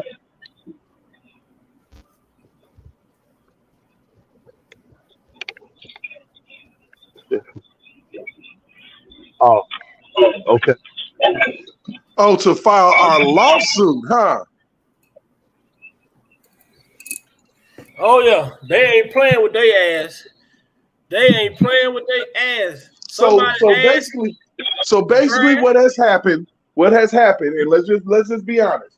In some of these little vignettes and shit that Tasha K been doing, she done put her fucking foot in her mouth recently. Well, Tasha K ass is grass and Jennifer Bond Jean the lawnmower. Now you're gonna have to explain yourself. Explain yourself. You Who get a put you up lawsuit. to this shit? You get a lawsuit. You get a lawsuit. Everybody get a goddamn lawsuit. Yeah. She probably gonna sue the BOP too, man. Yeah. That bullshit they did was unlawful, man. And they allowed that shit to go on. That's crazy. Do you have any idea about the number of lawsuits that's going to come out of all of this? Speak on it, J-Rock. It's going. I have told people, and I said that one of my bold predictions was that don't be surprised if the NAACP gets sued also. Oh yeah. Oh yeah. Running around with Gerald Green, big head ass, look like he got a car motor on 454 on top of his shoulder. That was some big motors, boy. hey, JT, what you think about on the screen? You know what? I think that's a good move. I think the awareness, is out there. I think it's time to go ahead and fall back from doing too many interviews. The word is out. Everybody's talking, and I think that was the intention. And now, like she said, it's time to move forward with these lawsuits. And it's crazy. In addition to that, Brother Muse, it's crazy that Carol's come out and he's brought awareness to that particular injustice. But just imagine, because this is the only thing he has been given permission from his counsel that he can speak of. Just imagine the stuff that we don't know. That's what I'm talking about. Yeah, it's stuff that we know. The corruption with Chicago and New York, but the stuff that he can't talk about. The inhumane treatment, man. Right. All of that shit. That's it, nephew. And I'm hoping that all that is in that, nephew, to address those medical concerns in there and that condition. But I understand, nephew, correct me if I'm wrong, panel and chat, isn't where he moved now a lot better, or it's still some issues there as well, but not as much when he was in Chicago. Anybody? From my understanding, the facility he's at now, Butner, they said it's best medical. They got a top federal medical facility, but like they can handle his medical conditions better there than a lot of other facilities. So that is the only thing that I heard that is a plus, and also that is low on the security, so it's not much riffraff going on either. Okay, that can help settle it. I would love to hear what Jeff Taylor has to say about Kwame saying the girl was 14 on the tape. Oh yeah. Oh man, that man was see, we tend to have these situations with these bigger platforms when they come in and everybody flock to them and give them all the information. We kind of got to give them a screening time. We got to screen these people before we lace them with this game, because that man backpedaled like a seaboat. You know what I'm saying? Floating downstream in reverse. That's a non-motorboat. You know what? I was thinking he was backpedaling more like Deion Sanders back in '91. like Jerry Rice. hey, it must be the money. Hey, Crux. That's why real talk on keeping in the band. That's why I kept mentioning it, and it came true. And that's why I picked Corey Holcomb, because I saw that in my thinking. I saw that all of us got intelligent, critical minds on this panel as black men. That's the reason why I spoke on him. Yeah, you called it early with Corey. Yeah, you called it. There's not too many like him, dude. Not too many. And then when he had the conversation with Miss Sharon, he got some intel information and stuff, and he stood on it. He didn't open up too much. You know what I mean? Being strategic, being smart. You know what I mean? Lay it back. But he knew enough to stand solid on that. You know. And then Kel had another interview. He said, "Yeah, I've been knowing dudes from back in the day. He said, yeah, oh, so you do it? Me say, yeah. He said, man, that's crazy, man. I ain't seen it, man. We used to hoop. That solidified that right there. So Corey been around this dude and saw how he moved and all of that. So that even helped it. Man, I'm gonna yield back. Y'all picking up what I'm putting down. That just got me excited right there, man. I'm gonna yield back. But you know what? I just have one quick question. When Kwame was on one of those videos and he said that credible sources from Chicago talk about R. Kelly was with little girls. My question is, who are those credible, quote unquote, credible sources that you speak of? Because with some of the people in Chi-Town like that, and I know Muse and Jay and Derek, Jeff, y'all know there's been anybody else. A lot of those people, when they say some shit like that, I've learned that you got to take that shit with a grain of salt. Right. Damn J-Rock, right. follow me on this pin that from me, J-Rock. Watch this. Shout out to our queen. Shout out to our sister, Prima Donna. I was right on it. I ain't even look at the chat right away. I was just listening and just in my thoughts. And then actually I start scrolling up and she said the exact thing that I was thinking in my forehead. He said, well, I got, some credible source. Well, I had to, what I mean? I done read the paperwork and said, well, he already did something with a 14 on that. So I already, and then he said, well, I got some credible sources. The credible sources told me this. So now you saying you got secondhand information that you deem to be solid, is what he's saying. Then he turned around and said, well, if we know how they changed the words in the case, and the jury had to go back, and he would have been acquitted on all them charges. It was that if, and, or, and, whatever. You see, I said, whoa, wait a minute. You just stated, I'm sitting there listening to this dude. I said, wait a minute, you just stated that you got credible, he said. Credible. That's what he said. From a credible source.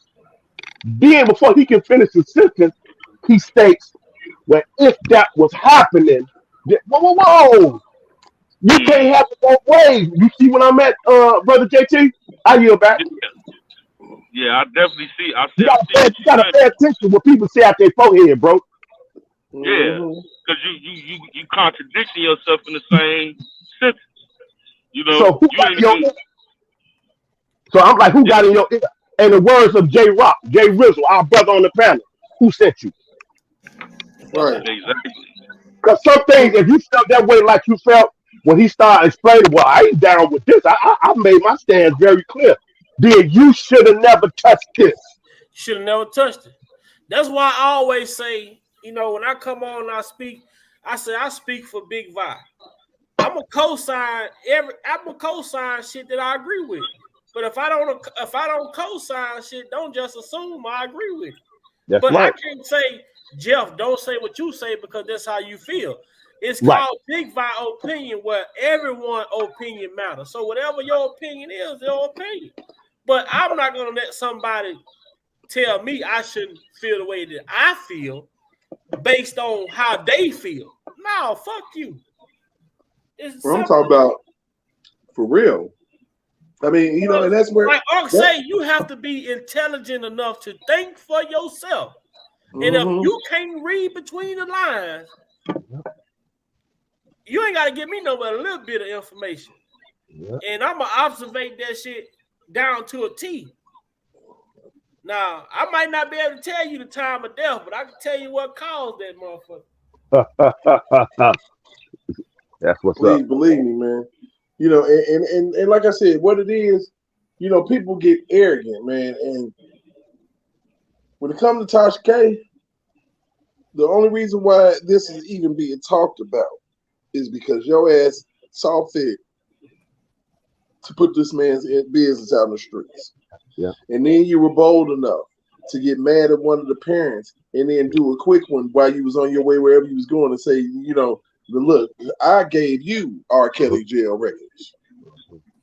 When you say shit like this, Derek, read that shit on the stream, brother Derek. What that say, man? Shit said the government admit the tapes are altered and nothing's authentic. None of the videos are originals. Yeah, that shit crazy.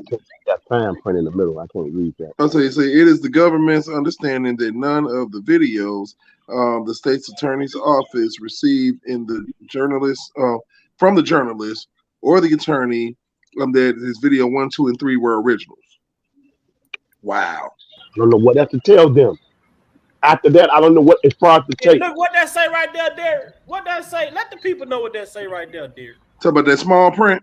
Yeah, can you see it? Yeah, I get it. I said, indeed, it declined to do so multiple occasions. See 10/13/2005 FBI ROI closing the R. Kelly investigation on 5/31/2018. FBI ROI closing the case file on new accusations against Kelly. Yeah, okay. Finish the rest.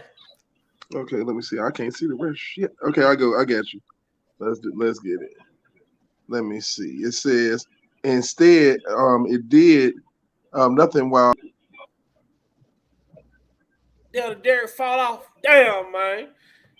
Derek, come on back, man. This is what I do.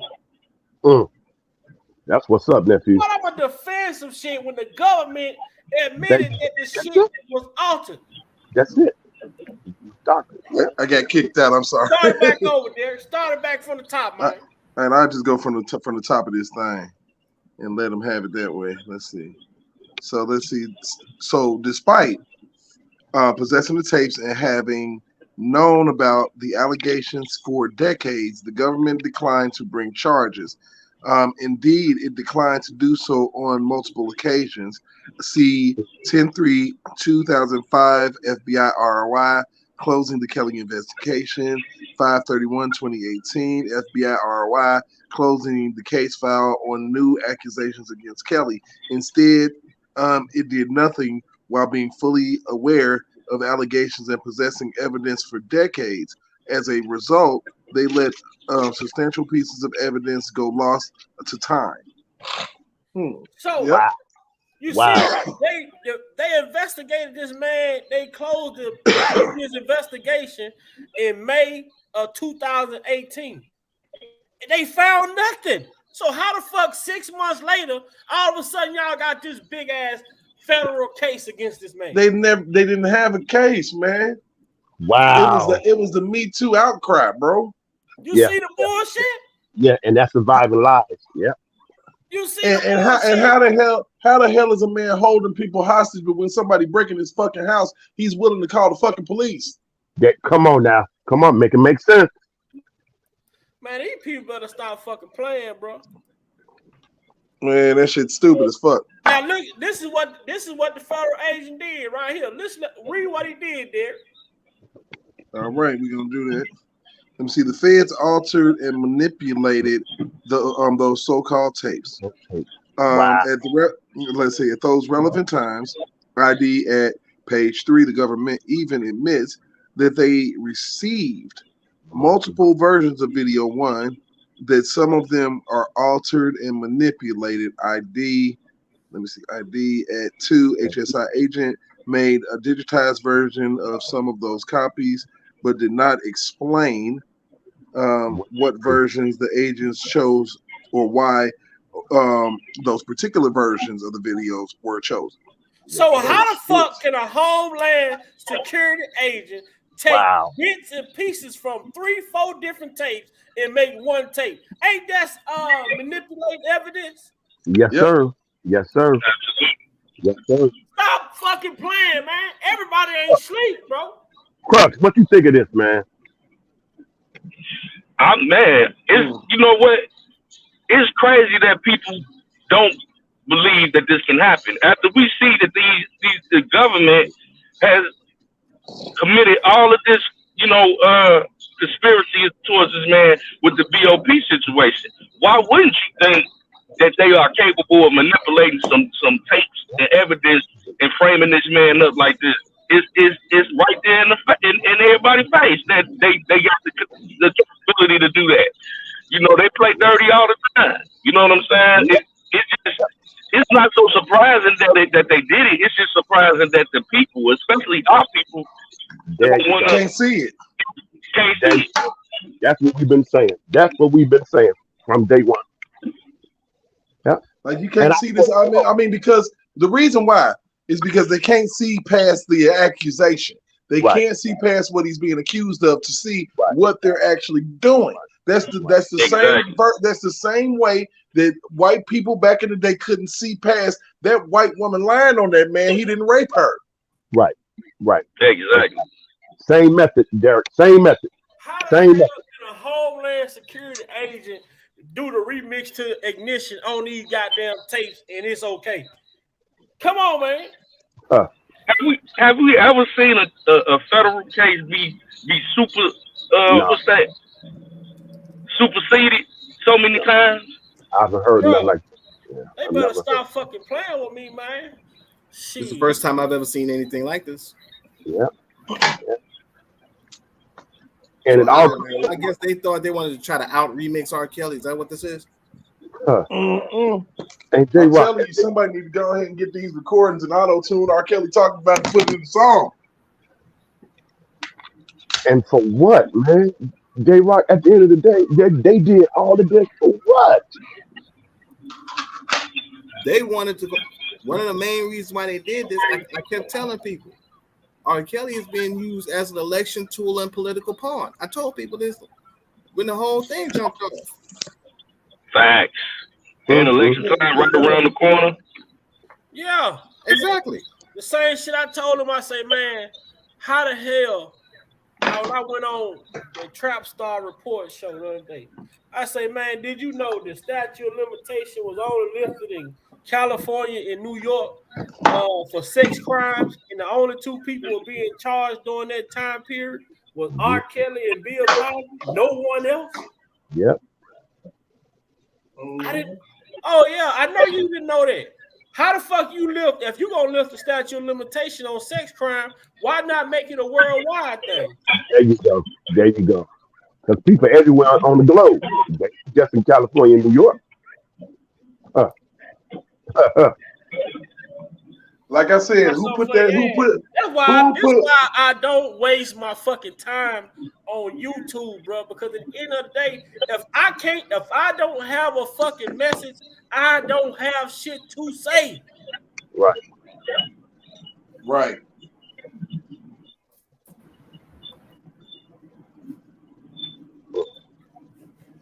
Yeah, that's just leave me speechless, man. Hey, fellas, I'm finna make me some moves, man. So all right, I'm finna rotate out and get in the chat real quick. All right, brother, man. All right, Derek. Appreciate you for coming through, Derek, man. Holding it down, my boy. Almost definitely. You did your shit today. Yes, sir. Man, I appreciate it, man. It's a lot going on, man. When we get together, like my man's over there say, it's always a treat when the players meet. So already, for sure. You know what I'm saying? All right, so man, I appreciate y'all, man, and we gonna do it again, of course. Already. Stay safe, bro. We holler. Yeah. All right, dude. Yeah. Yeah, but this to hear what Kwame Brown did, I wasn't surprised. Yeah, me neither. Yeah, that shit don't surprise me. It was good, but see but the most important thing is this though, and I want people to understand something when I say what I'm about to say. What did y'all remember R. Kelly said on this one video that was put out? He said it's too late. Right. He said they should have stopped. They should have got me a long time ago. He said the world is already infected with this music. With his music, right. So Kwame Brown, you can feel how the fuck you want to feel, but guess who had the pleasure of speaking before you decided to change up? You let R. Kelly speak to the world. Yeah. First. Then you come back with a fucking rebuttal. But it's too late. The people still heard what the man had to say. Yeah, that's not no solid dude, JT. See, I can't be a How fan can of a motherfucker be solid Unc that came on YouTube crying how he built this platform? Because right. people were making fun of him. Nigga, you 7 foot tall, and you talking about you being bullied by Gilbert Arenas. Come on, man. Hey, didn't he coin the phrase, the go along, get along game? Yeah, he did. Yeah, he did. And now he going along to get along. How soon we forget, JC? How soon they forget? Ain't that something, man? And all it took was Tasha K to apply Yes. inch of pressure for him to man, because he got the man goes to the bathroom with fragrance wipes, man. He used them fragrance wipes, man. Them Summer's Eve wipes. Don't do that. Don't do that. Man, see, I knew. I'm gonna go there because you don't do no pussy ass shit like that as a man. That's right. Man already in prison. That's right. That's right. You just allowed this man man. act like you doing something to help this man and turn around. He can't even defend himself. You gonna answer the phone when he called back so he can check your ass in the most humblest way? Because just like he's sitting up here, the man say, I can't trust people. But he come on your platform because you made this man believe he could trust you. Yeah. And you turn around and do the shit you did. Fuck Kwame. You know what, nephew? I believe that Kels is intelligent enough and smart enough that he has that in his mindset. He knows that. He ain't slow. He been in the game, man, a long time. He's been out here in these streets, moving around. But however, brother, just to get it more out there on the large scale, I think that's what Kels is really banking on. But he was also aware that, people gonna probably buy. I mean, he can't fully, you know what I'm saying? He wasn't aware this damn motherfucker gonna start reading them transcripts about this shit. I don't have no problem with it. Look, I think I feel it came from a good place. I just feel like the timing of it wasn't for that moment. Right. And that's why I'm preaching focus. Right. When you hear him talking about this BOP officer, focus. Right. Yeah. Focus, because we dealing with people who, you know what I'm saying, who's not used to this sector the way that we are.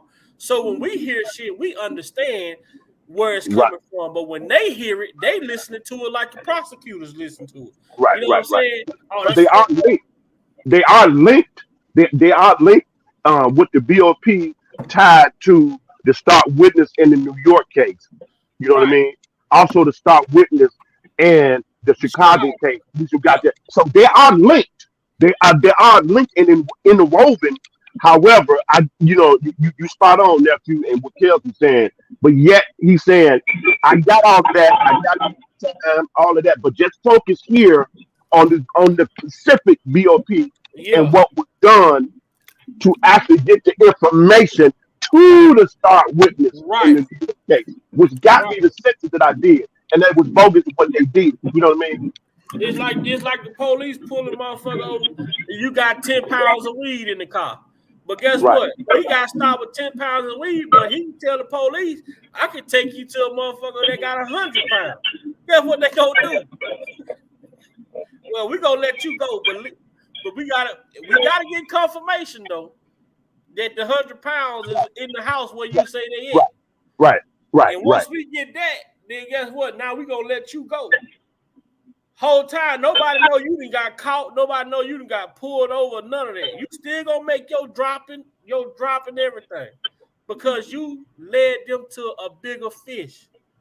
But they gonna come back and get you regardless. So Tasha K, you the small fry right now. But eventually you gonna become the big fry, that large fry.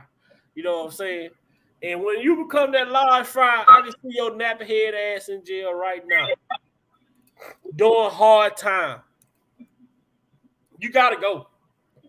She gotta go. This woman has literally, man, YouTube be sending me shit, but they let a woman like her sit on YouTube and harass and terrorize people. And she's able to do it with no repercussion. But besides Cardi B suing her ass. You know why I think that is so? I think she has an assignment. I think she definitely is working. If you catch my drift, so she feels that she's protected. But be that as it may, people don't seem to understand when they go that route that they use you until they can't use you no more, and then they dispose of you. Yeah. You know, Yeah. then they throw you to the wolves, just like y'all Big Vi played that with that guy that was with the Panthers that was an informant, and what happened with that situation and how they once they used them up, they just threw them to the wolves. So her time definitely coming, you know. Right. It's just sad, bro, that you know what I'm saying. It really is. Like I told people, surviving R. Kelly was able to focus on survivors of R. Kelly. You have to use the same format that they use on Lifetime. You have to use that same format on these YouTube channels to get the people to focus in on what's going on. Right. We can't tell you about the BOP officer, then start telling you about Barry Hankinson. Right. I got you, nephew. You know what I'm saying? We can tie shit in. Well, we can tie it in, but we always have to get the focus back on the road. You know? And I appreciate y'all guys, man, because when we get over here and we get to having these conversations, we touch a lot in a little time. We make a big impact in a little bit of time because we key in on the message. And that message is this BOP officer violated this man's constitutional rights, and she was able to and allowed to retire with no punishments. And also this YouTube blogger walked away with no repercussion. Yeah, and also, but I don't know if people remember this, but like I said, I found out that I got a relative that worked at the BOP in another state. I remember you said at the funeral, at one of your people's funeral, right? Was it? Yep. And then you say your cousin or someone who was telling you that procedure and protocol? Yeah, as a matter of fact, right. Because he didn't really know, because I was asking him, but I didn't bring R. Kelly's name up, but I asked him about a situation, if this was to happen, and he was kind of curious. He said, "Okay, you're getting a little technical. Why you asking this?"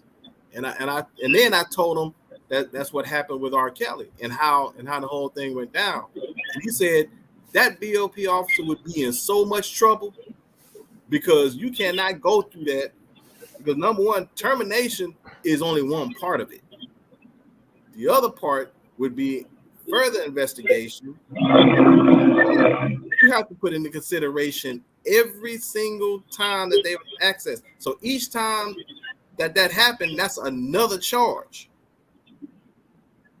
And how many times it got released, and who else was part of that same chain? And how many times? So that's several charges from that individual, along with other charges with other people that was also involved. So that's a whole lot that would be going on with that.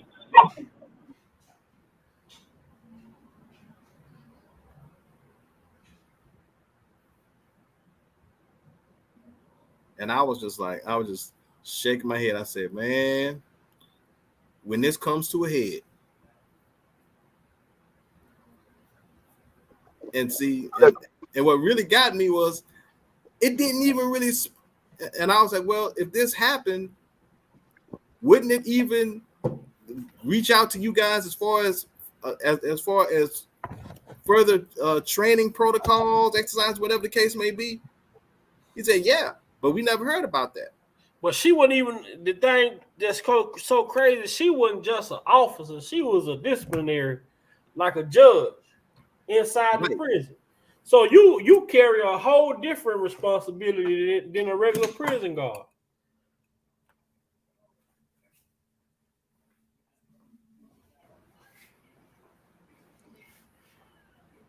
Yeah, so because no regular prison guard got no access and authority like that.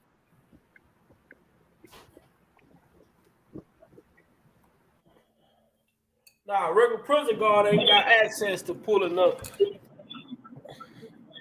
the shit that she had. She looking at visitor law, who putting money on the books.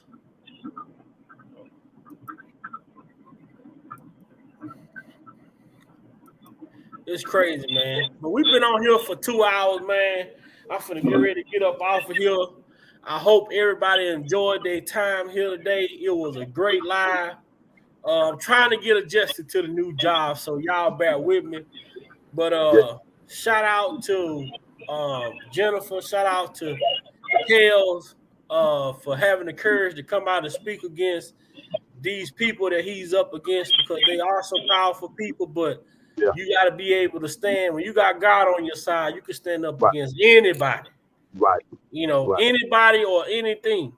You know, don't lay down just because of your situation. You know what I'm saying? Because you only, you know, don't allow your situation to get the best of you. Get the best of it.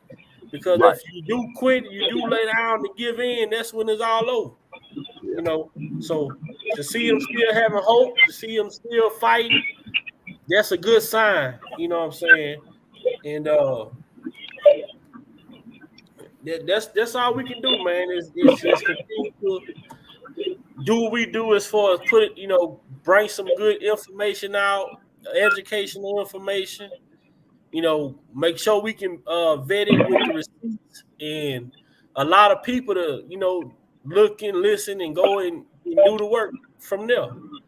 So, brother Derek, he held it down today. J Rock, Jeff, man, I salute y'all, man. It was good seeing y'all. The chat, shout out to y'all being consistent over here. So thanks for the channel donation as well. It was greatly appreciated, man. I'm telling y'all, man, I appreciate y'all a lot, man. I was depleted. I needed this. I was depleted.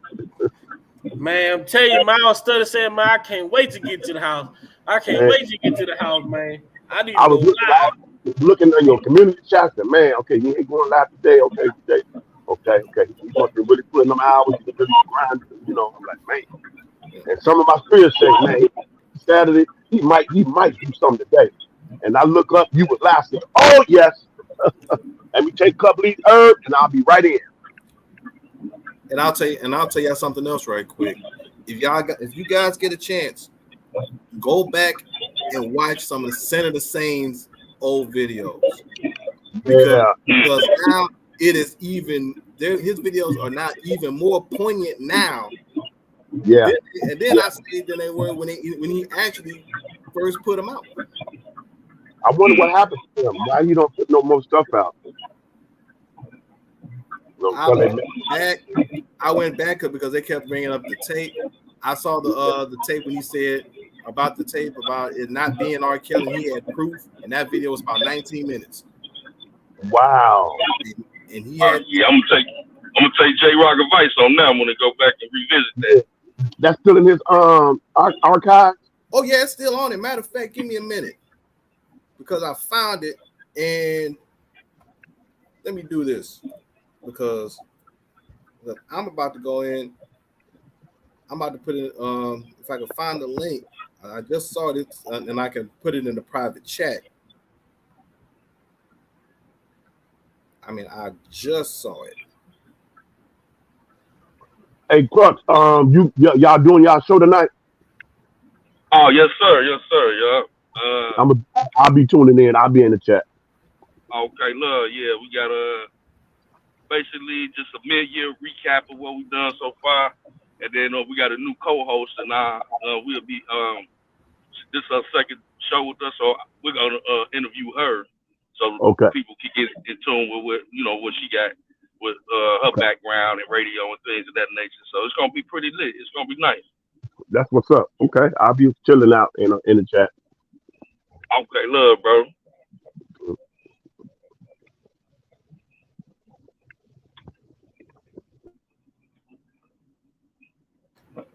All right, I just posted. It's in the private chat right now. Let the people know what to come to, Jeff. Oh yes, sir. You can catch us on YouTube. It's called the Kingpin and Crux Show. Kingpin is spelled Kingpen, and Crux Show. Cruxes, CRUX. That's on YouTube, and it's also on an app called My Radio Chicago. If you can tune in there. So we have the internet radio station, My Radio Chicago. So those are two ways to view it on social media. And we stream every Saturday from 11 p.m. to 1 a.m. So it's late night radio. Anybody interested in sliding over and chop it up with your boy.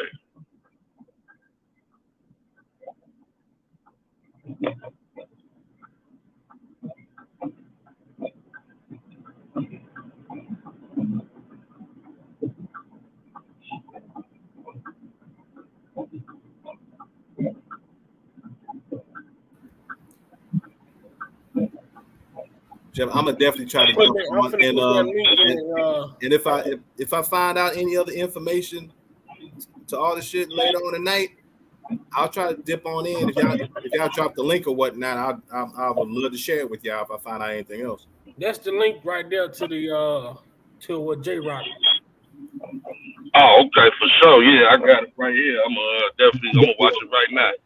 Yeah, I downloaded it into my phone. So I got it.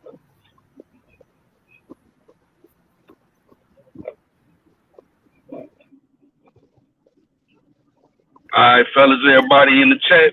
And Jeff, what time did you guys normally be on? Well, it's 11 p.m. is late night, 11 p.m. Central Standard Time to 1 a.m. Gotcha. Yeah. So it's a hip hop show, so we cover a lot of hip hop news and a lot of underground artists. Hop off and then Lex pull up. Man, Lex, we can't put Lex on. Hey, when Lex come to the cookout, he's not responsible for bringing nothing. Damn. That's a good one. Hey, nephew, where the heck is Progress at, man? Man, hopefully he's still out of jail, man. Oh, yeah, he good. He good. Okay. He had a new, I know he has things like changed around a little bit, so he had to take a little step back, but he good. Okay, that's what's up. Yeah, I heard from him maybe about early this week, maybe around Tuesday or Wednesday. Oh, okay. Okay, cool.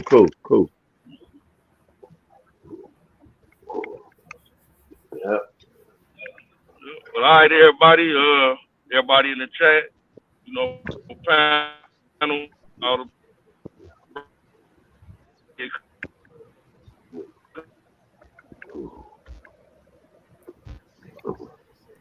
okay, yep. Somebody wanted a quick recap. There you go, Joe. Who was that just came in? Who was that? That Lex just came in? Yes, sir. How y'all doing, man? Let's poke you up. How you feeling, bro? What up, Lex? Oh man, had to take care of some business. So by the time I got the link, I was kind of in the middle of doing something. I said, well, I'll get that taken care of, and I'll be able to get on with brothers so we can go ahead and chop it up and see what's going on out in the atmosphere, man. That's about it. So how's everybody doing? Chat, how y'all doing? We good, man. Yeah. Okay. So what's the topic for discussion?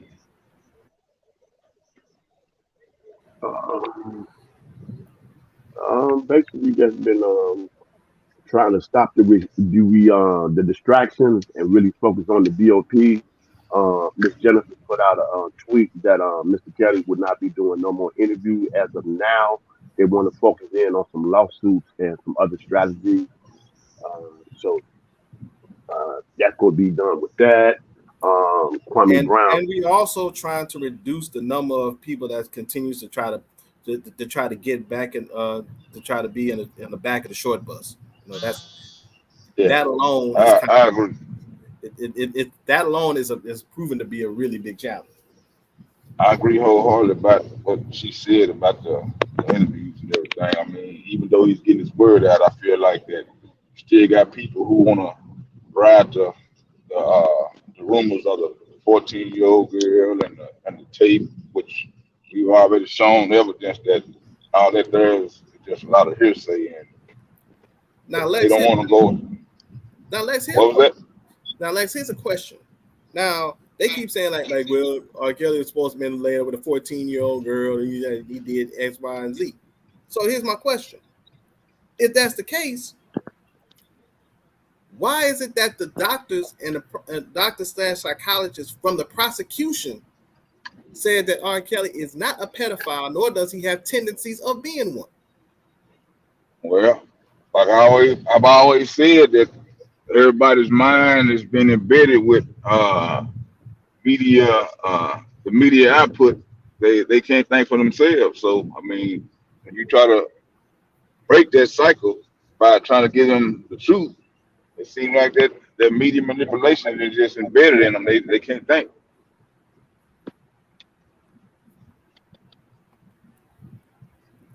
Oh, that's my take on everything. They can't think for themselves. So everybody is stuck on the 14-year-old in the tape. I mean, without that 14-year-old tape stuff in your head, what else you got to fight with?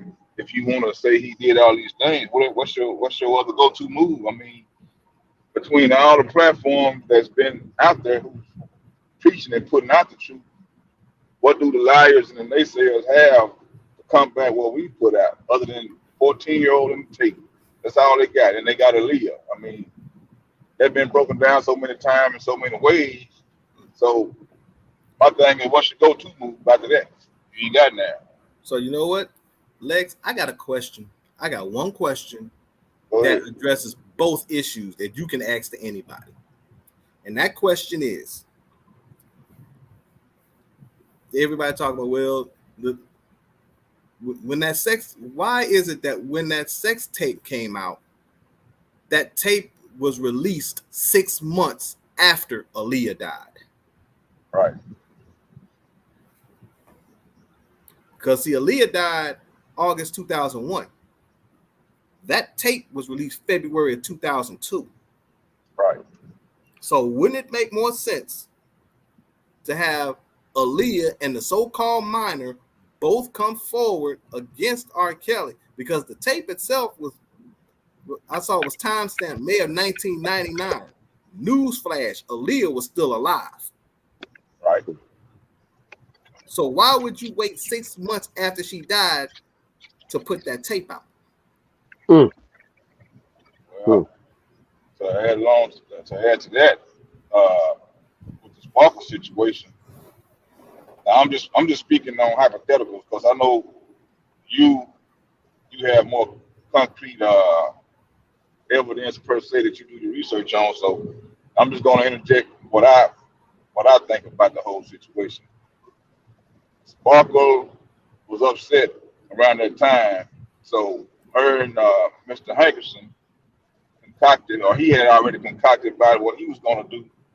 So then they both decided, well, we're going to get this plan to diminish his character and possibly cause harm to his legacy by doing these things. So what you're saying is, Leah was still alive in 99. The tape comes out in 2001. So to your question, they both had a plan, and I think the Dermot David guy, I think as well. They all probably had a plan to do these things, and you didn't have any kind of information coming out to where he was doing things way beforehand. So again, why y'all didn't come out? Why Lee didn't come out? Because these things never happened. But what did happen was everybody was mad because they wanted the bag, and then he cut the bag off by leaving them alone. So they said, well, hell, we're going to make something happen to where he's going to have to suffer. If I'm going in that direction, and if y'all follow me right, I feel like the plan was they can't get the bag no more. They can't get the crumbs. They can't get none of the residue from the money that they was getting. Okay, well, we're going to hurt you then. We're going to make something happen to where people going to be looking at you for the rest of your life, and we're going to interject and put a 14-year-old victim, supposed to be a victim. We're going to make it that, and we're going to make the world look at you in a different light. And so far, you got some people who still think that, and you got the smart people who look at everything for what it is.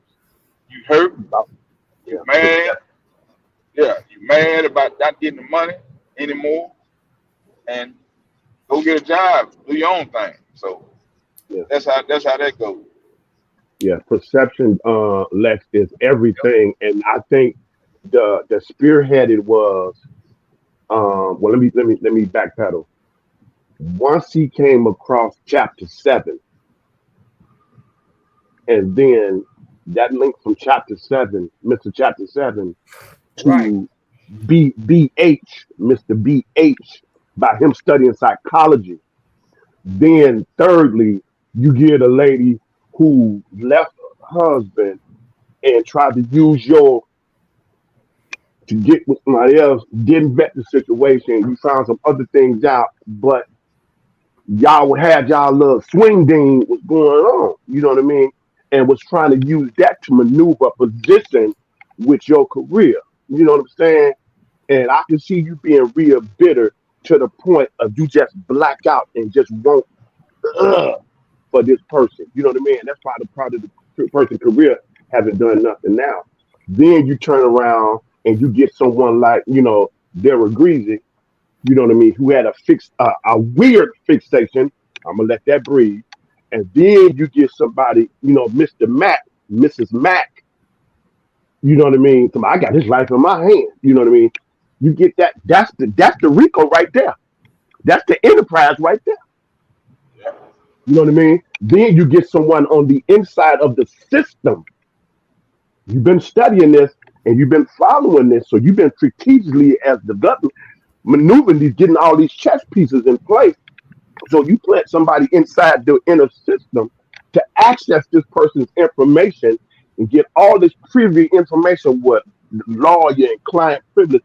And then you give it over to a big mouth blogger who in turns it over into a star 95% of the case in the New York trial was this individual. And by her whole character, oh, she was a perfect person to spin. You already saw, oh, that was the walk in the park for you to do that. All you got to do is show her that. She was gone. But like somebody else came on Big Ryan a year back, chat, believe her last name was Love. Courtney Love, I think it is. She made a comment a little while back, and I was right with her. You can't do that or be swayed like that if that wasn't already inside you and that was your original intent in the way. You was always trying to be the number one stunner, to get everything dictated your way. And if stuff didn't happen, what you want, oh, we see how you get down in your behavior. I yield back.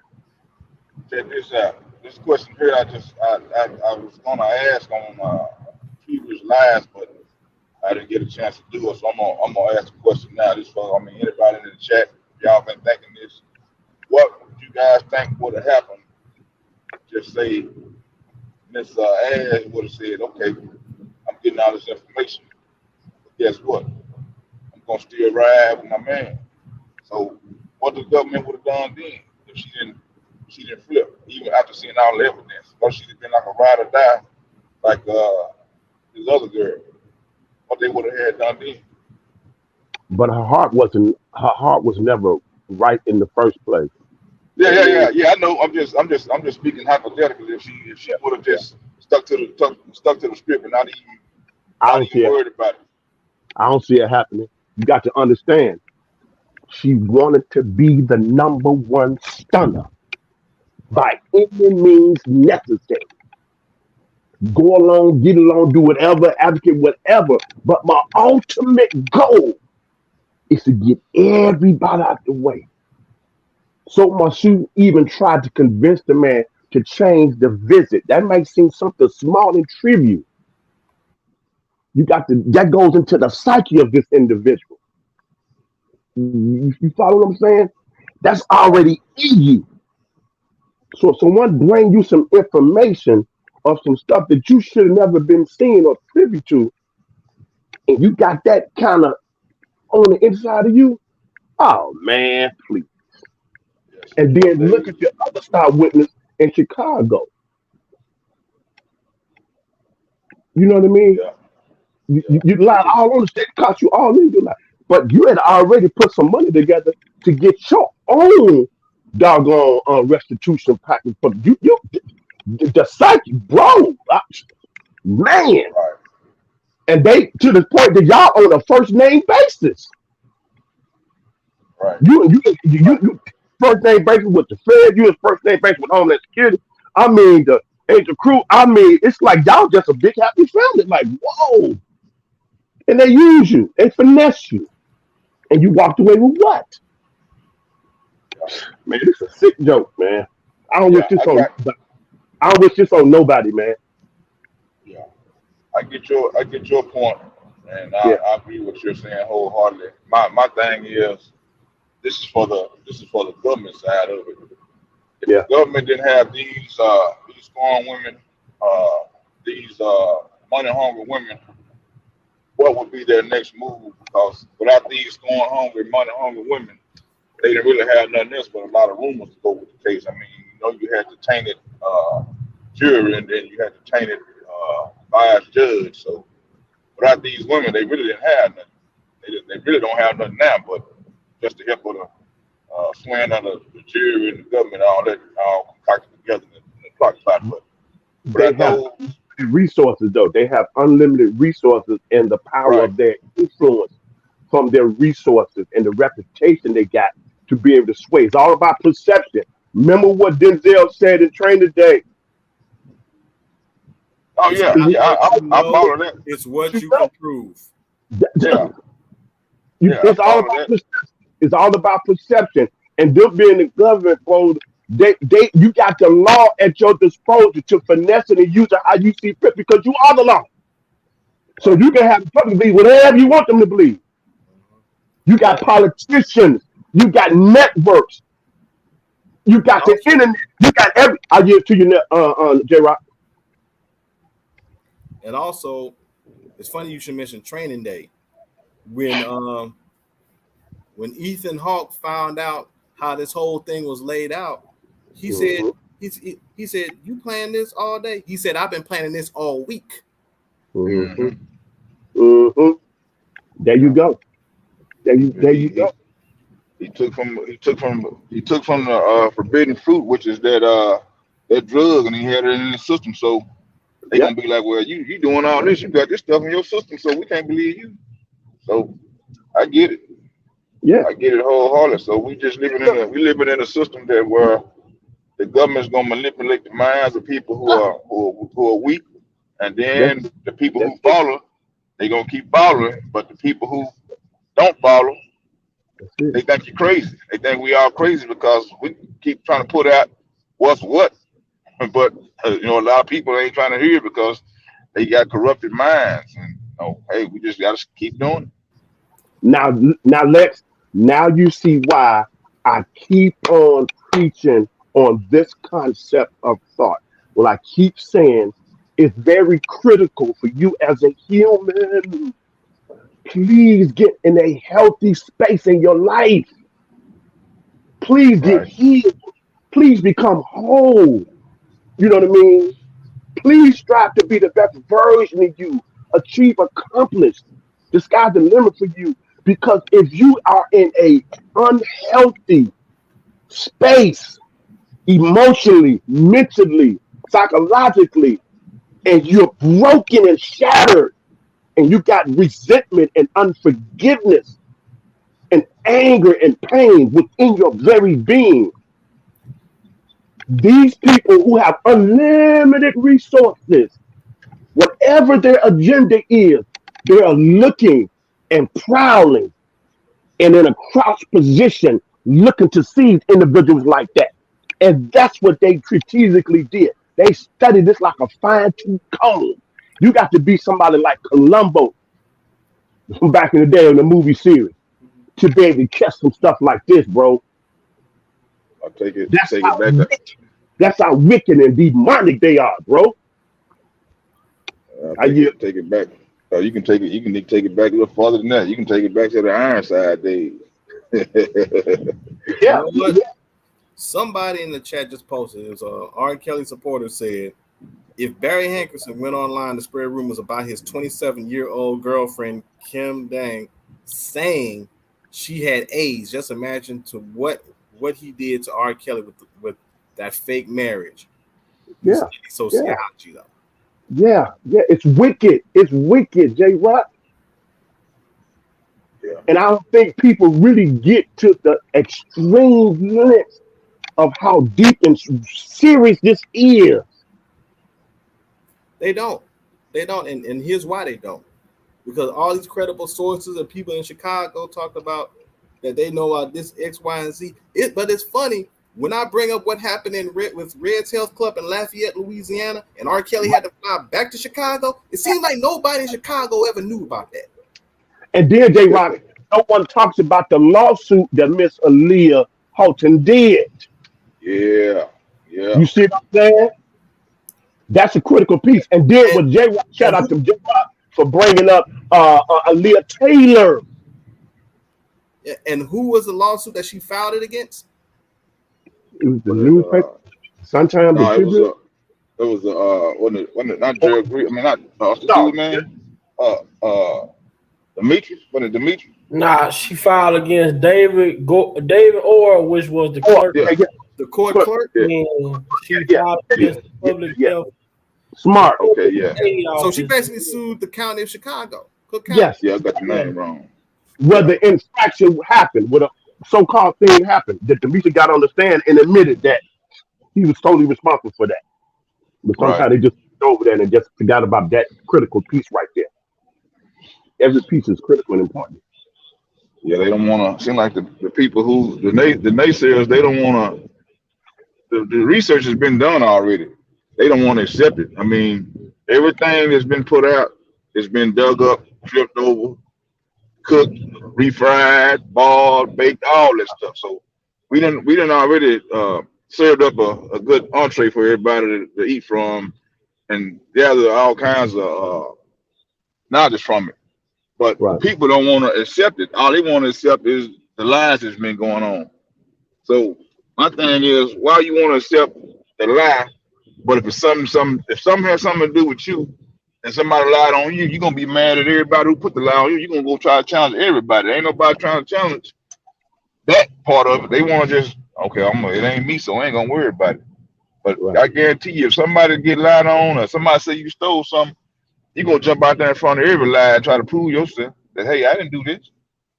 They don't have that same energy until it got something to do with them or somebody in their family. Yep. It's the same principle. If the cops go into your house or they pull you over and it's suspicion of, they could be suspicious of what up, say you fit the description or whatever. You know what I mean? Rough you up, do all of that, take you in the handcuff, throw you in jail. But if they didn't read your Miranda rights, if they, you know what I mean, or if they went in their house, I don't care. You could be selling. You could have been stole something from grocery store. I don't care what it is. However you feel about or suspect whatever. If you went in there and didn't follow the protocol of the law, you got to let that person go and move on. Yeah. And here, you got an innocent person that put the defense stuff to the side for a minute and all the bad character.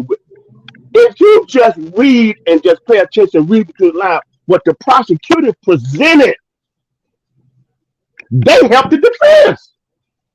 Exactly. That's how arrogant and narcissistic and bold and wicked they are. We feel that they can't be touched. And that's the critical thing people are not missing. Put the man to the side, whoever is beside. If they can do that in this country, in this democracy, then what's the purpose of a constitution? Then you could just randomly see somebody down the street and just snap them. You can just go in somebody's house and just snap them. If that's what we doing, because that's what they did. They showing you. That's what I see. I don't know what nobody else see, but that's what I see. So that's why this is so critical. But it's funny, and I yield back on this, and I wish not know nobody. It's funny how life turns. Like the lady from the Time's Up, you know what I mean, had to step down. You know what I mean? Like Lex said before on the 24-hour live, when you doing fraudulent stuff like that, you think you might be getting away but you don't know the impact of what you're going to reap for being involved in something like that. You know what I mean? And J Rock said it best. Everyone that is spoke, everybody did, they catching hell, bro. I yield back. Yeah, Oprah. People like Oprah. people like that, man. You don't do people like that. Think you can get away with that when they Yeah, goodness in their heart and they they true and they're about fairness and justice and the person is innocent. You just don't, man. Please, yeah, I think Oprah Winfrey, one of her longtime friends. I can't think of the man's name. I saw it on Miss Lady D's post.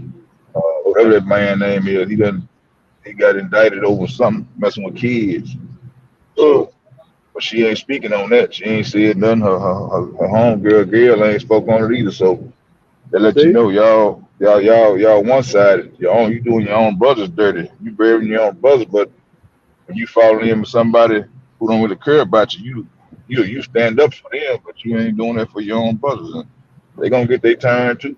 Everybody gonna get their lick. It ain't man. no karma. That karma train is coming fast.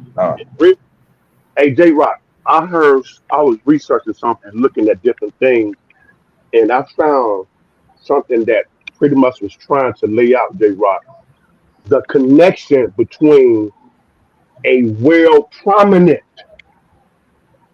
New York rapper that's been in the game a long time. I'll let it breathe. You know what I'm talking about.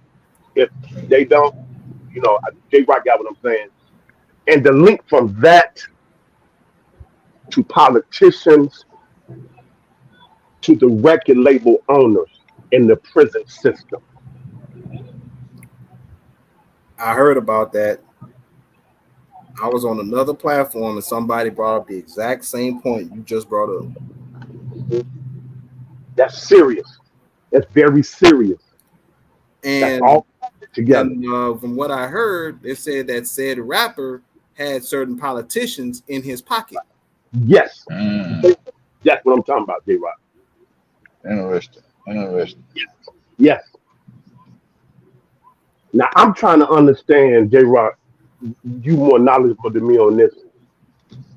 How much hatred you got to have, or what is the impact that this individual had that you all feel so threatened, and at the same time, nephew Vice says it all the time. You know, he was focused on the gifting and the love for the gifting and honoring the gift and respecting the gift. And just like Pop, he'd collaborate with anybody. Just give you a song, man. You ain't even got to give me nothing, man. We just like that. My love for the game, my love for the artistry, all of that. I'm hating on nobody. It's enough for everybody to eat and grow. What does it have to be in your psyche that you're so threatened by this individual But you know what? that it takes Dana, politics you know and what? judges, prosecution, and the whole government to come after one human like this? But you know what? Shout out to Dana because Dana had a live. I think it was yesterday or day before, and he mentioned about how people talk about R. Kelly and talk about because something happened to me, I'm gonna ride with Right, that right. I person saw because the same thing based on what happened to them. But then what happens when you find out that the people you lied with, that you rode with lied about what happened? You still gonna ride that. with that lie? There you go. There you go. And people seem to get amnesia at that point, J. Rock. They seem to just collapse and go blank with that until some unreasonable circumstances or scenario knocks at your door one day, Go and ahead. now Go ahead. you want the same grace and mercy and support. People don't think that it could be the smallest thing to the largest thing. It could be any scenario, anything. Car breaking down, anything. But they're never connected to. Mm-hmm. You said something that I have said. I was on somebody's. I guess they made a comment. I don't know if she's a blog or whatever she is, but she probably was just making a comment. So I attached my comment to hers, and I think I put it off in our group text. She was saying something about I don't care about none of this, all the lives and R. Kelly calling in. I don't care about none of that. Him and Bill Cosby, they are creeps and so and so and so and so. So my question to her was, okay, so you label them as creeps and pedophiles and all this stuff. I said, now, what proof do you have, and where are you getting your proof from? So she didn't really have a response to it.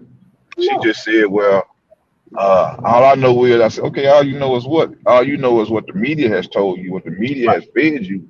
That's all you know, because you can look at Kwame Brown, his little lie, and I sit there and dissected it. I said, well, he's still stuck on the 14-year-old in the tape. He's still stuck on that. So you talking about the get along gang, you part of the get along gang too. How you want to bash everybody else, but that shows me that you part of the get along gang too. You scared to lose something? Yeah. You're supposed to be independent, so but you're not an independent thinker. Because you riding with that. Yeah, you riding with that same old thing everybody else riding with. So evidently that you're not an independent thinker or not an independent because you're scared to lose something. Yeah, that's what I say. That's what I say to all of them, man. I mean, if you're not 100% on it and you're not riding with the truth, then you just talking. You're a disgrace to yourself and to others to open up your mouth. Kevin Gates said something on the Breakfast Club. I happened to see it. I just looked at it because it was Kevin Gates. I don't rock with the Breakfast Club, but that's neither here nor there. I digress. And they was asking about a situation or some scenarios like that, and he says flat out, he said, "Well, I can't speak on that I know not about. I don't. I don't know that situation. That's basically what he was saying. So I can't even give my opinion.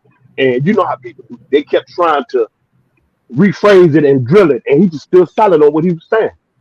I can't speak on that individual. And then he just shift gears to say, well, that situation pretty much removed. I allow myself to get tricked out of my position. You know what I mean? He was taking his part of ownership and responsibility of the scenario, but also being aware of, how things go down, how things play out. You know what I mean? And I was like, wow, powerful, man, powerful. And like nephew say, all you got is your word, man. All you got is your bond. All you got is your integrity, man. I don't got nothing else. I got to stand solid on that. I got to stand solid on that. You know what I mean? And if I'm deemed to be whatever because of that, then so be it. You know what I mean? Because you just stripped everything from me. I got a challenge just as an African American male in this country. So what else can you strip from? You're not ready to. What up, K baby? K baby here, my girl in here. Hey y'all, Darlene. What do y'all think about? Oh, hello, Chad. I was driving, so I don't want to. I can't do no typing right now, so I just say hello to the chat and everybody. Love y'all. Question for the guys. Now that I know some of y'all know about the Kwame Brown video and everything. So how do y'all feel about Kwame Brown getting flipped? You know what's so funny? He got flipped just like old Ashriel. He had it in his heart like she already had now heart. You make another video 24 hours later talking about I don't advocate for nobody. Okay. Well, I already said earlier that Kwame backpedaled like Deion Sanders back in '91. Right, right. Yeah.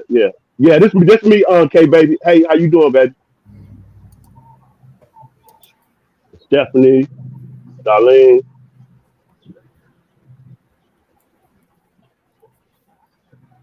Yeah, they got a lot of backpedaling doing, and even I think I mentioned before in one of the chats that we had. I can't think of that lady's name, but she's a well-known blogger. She gets on and talk about a lot of different stuff. I think I said she had a debate with Meet Your Ex, and Meet Your Ex, she talked real bad about R. Kelly. And I was like, "What's that, man? And your son, you was crying about how your son got mishandled in the judicial system, and then the minute he come home, you ain't really saying too much, but you still talking bad about Mr. Kelly, and you yourself said how bad and how treacherous that the government is about how they treat people.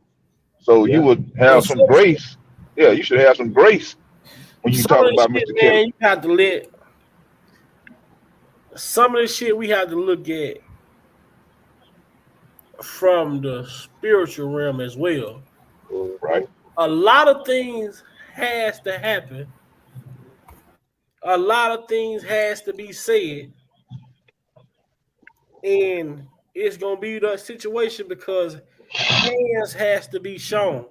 But what we starting to see now is that God is revealing these people way sooner than He did in the beginning. Right. You ain't gotta wait now to see if somebody is for or against. You see the Right. motherfucker, let the man call and in the same breath turn around and like it. The reversing is not happening over a period of time no more because God is in the process right now. You know, Kale's gonna he's seeing it, but a lot of it we don't like it. We don't, we look at it, we see it, but we can't prevent everything from happening. But if you are able to realize what's happening, then you can be comfortable and sit back and say, you know what, I gotta be just as strong as the person I'm fighting for if I want to, see this through. Because the shit that these people do on the YouTube streets, bro, an average person couldn't handle it. Nephew, say that again. I said it. It ain't for the weak and for the timid, man. It ain't for the weak and the timid, man. That's why I'm able to sit back. I'm able to sit back and do what I do, with you all that come on here with the chat. Because guess what? I named my price before I came into this shit. I can't be bought. Yeah, that's it. I'm not gonna waver. I'm That's not it. gonna fold. I'm gonna stand on what I say when I come on my channel. Welcome to Big Vowel Pink. Yes, sir. Moderators, no negativity in the chat. Period. That's it. Yeah. But you know what? People have their preferences. I'm not even knocking the bullshit. If that's what you like to do, I respect you for being a bullshitter if you're a bullshitter. Right. Right. Point blank period. Right. You know what I'm saying? If you're a thief and you know you're a thief, shit, hey, thanks for telling me. Right. Sometimes we have to accept people for who they are, especially when they show us who they are. That's it. Now I know how to deal with you. Now, just like Kwame, that shit he did now, I can't know. I'd never call that motherfucker again. Right. Just listen to what he said. Because he was saying it from the beginning. And that's the thing. You can't who said it? I think his brother Levi said it. You well, if you on one side or the other, that's good. If you on the wrong side, as we see it, and we can get you on the fence, that's good from that perspective. As long as you're continually using your thought process and do your research and fact check everything that's been presented. You know what I mean? If you're willing to do that, then we got something. We got something. But if you stay, man though, if you sit on here on this live and you say something that's offensive to me, if I don't address it on this live, I know I either wait on Unc to text me or I'm gonna hit Unc up and say, Unc, man, you know you offended me. If Kwame Brown was a man, he could have waited till R. Kelly called him again and voiced his concerns with that man privately. Right. But these niggas nuts is wrapped around their legs, man. Right. Now you see why I mentioned Corey Holcomb's nephew.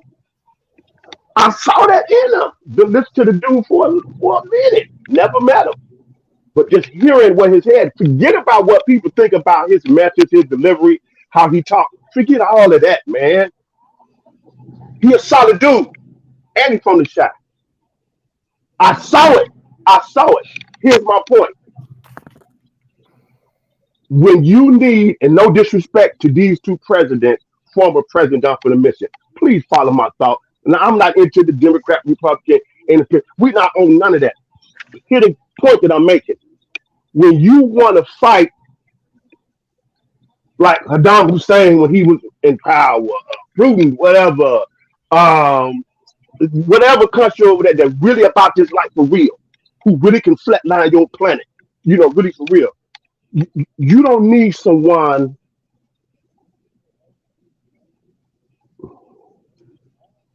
like Obama. Obama's a different type of cat. You know what I mean? He's a different type of cat, and that just respect how he moves. But when you're trying to go over there to fight a gorilla, you need another gorilla. You know what I mean? You don't need a gazelle. You know what I mean? You need somebody like Trump. You know what I mean? You need somebody like Reagan. He'll punch the button in a minute. You get my point I'm saying, nephew? When you dealing with this type of fight, you got to not only be well versed and well read and understand the law and understand how they maneuver. You know what I mean? You got to have a solid backbone. You got to be straight solid like Miss J, Miss Bonjic. I mean, this ain't for the weak and the timid, man. You do this because people got their own personal agenda why they compromise and they sell out. You know what I mean? And they're in survival mode. So they're not thinking about the repercussions, the consequences. They care, man, they don't care nothing about none of that. They're here and right now. They're here and right now. But remember those values that we always talk about, that personal wealth, that character, you got to have from within. You can't get it from the outside. It's just not going to happen. You know what I'm saying? It's not going to happen. You still got to get the next lick, the next lick, the next lick. It's not going to happen. So you can't let that stuff just continue rep. You just got to nip that, like you said, you got to nip that in the bud right then and there. It's just like somebody you interact with, whether it's a family, associate, co-worker, whatever, and initially they just turn out disrespect you, just blatantly. If you don't address that and nip that right in the bud and be firm and stand 10 toes thorough on that, what's gonna happen in the next encounter, nephew? What's gonna happen in the next encounter? You know what I mean? Look, man, You know what I'm saying? you gotta address disrespect at the moment it presents itself. You can't play with it. Don't play with it at all. That's in life, period, man.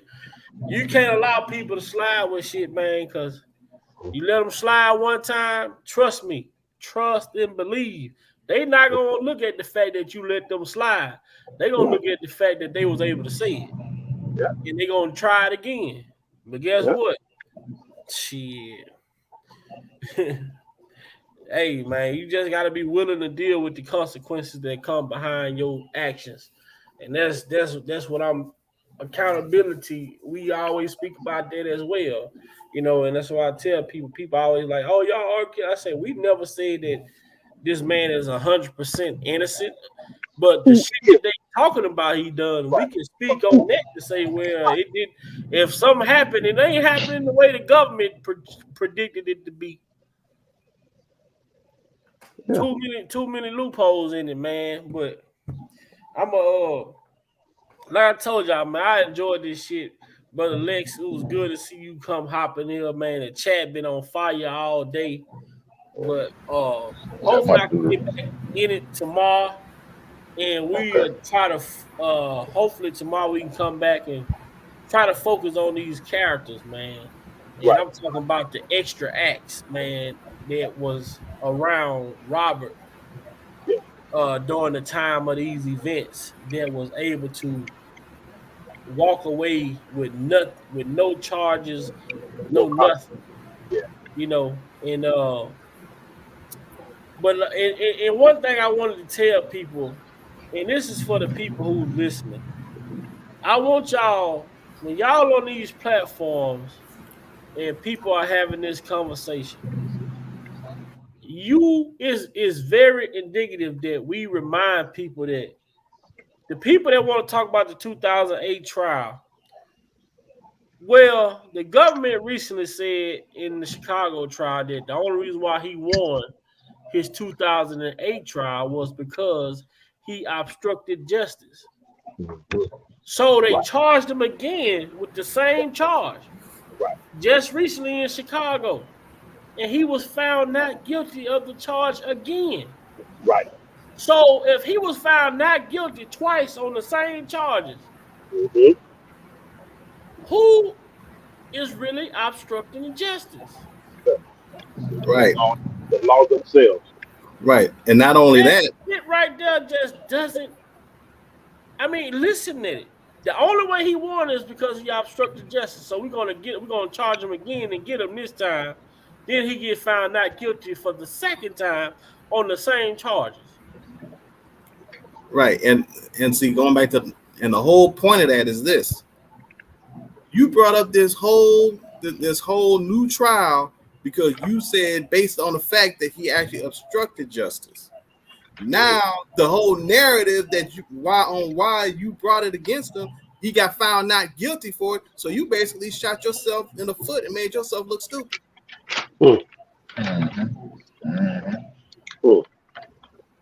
So the whole premise to why you actually came up with this follow-up trial was a lie. Yep. Yeah. Yeah, I think about this whole case, man. I think about the track Tupac put out, Hearts of Men, and I probably said it, and I'm gonna say it again. Yes, sir. He inserted Richard Pryor's little synopsis about how you pick a side and somebody made you unbar your fist because you ain't fighting shit.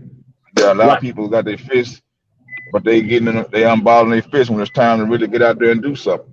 That's the problem that we having now. Yeah. You talking about, oh, this my side. I ain't fighting. I ain't finna fight for nothing. But I guarantee you, when it hits home, you gonna ball your fists up and you gonna fight. That part right there. So that's why I say hearts of men. You got to have a heart. You got to be willing to fight for the right stuff. And a lot of people got their fist balled up, but they getting their fists unballed because it ain't their time to fight. And just because it ain't you, that don't mean don't fight. Because it could be at your doorstep in the next hour or two. And then we got to be up here doing a live about it. Or you remember so and so from so and so? Yeah, well they going through this right now. I say, well, hey, I mean, we've been telling them it could hit home, so don't think it can't hit home. Because the storm is always coming.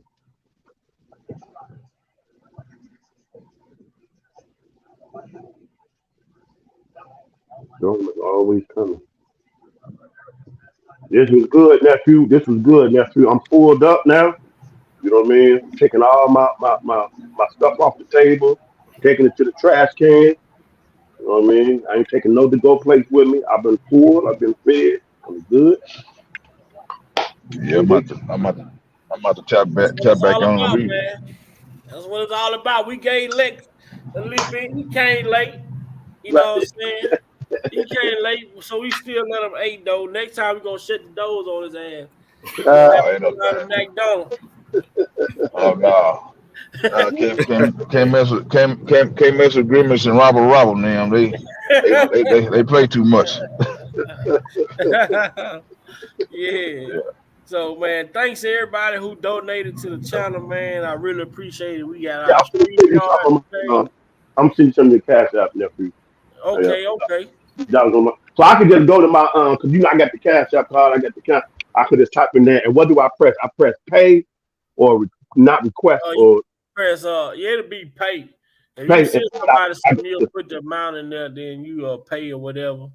Okay, I got your things in my thing. Okay, cool. I'll send you a something. Definitely, man. So J Rock, man, salute to you. Lex, salute to you. Y'all know brother Jeff coming on tonight. Him and his boy Kingpin, and they got their show tonight at 11. So y'all up around by 11 for some late night talk, and y'all can go catch Jeff. But I'm finna end this shit, and I'm finna go get on my couch and finish watching Scarface. That's why I've been over here quiet. Okay. I watch Scarface at least once a week, man. Oh wow. I like the restaurant scene, nephew. That's my favorite scene. That's the scene. Woo, that's my favorite scene. They just got rid of old boy. They just threw him out the goddamn helicopter. Scarface, that's how I feel, man. You see him? I never really liked you anyway. Yeah. It's for me. I think he the reason why my best friend got killed.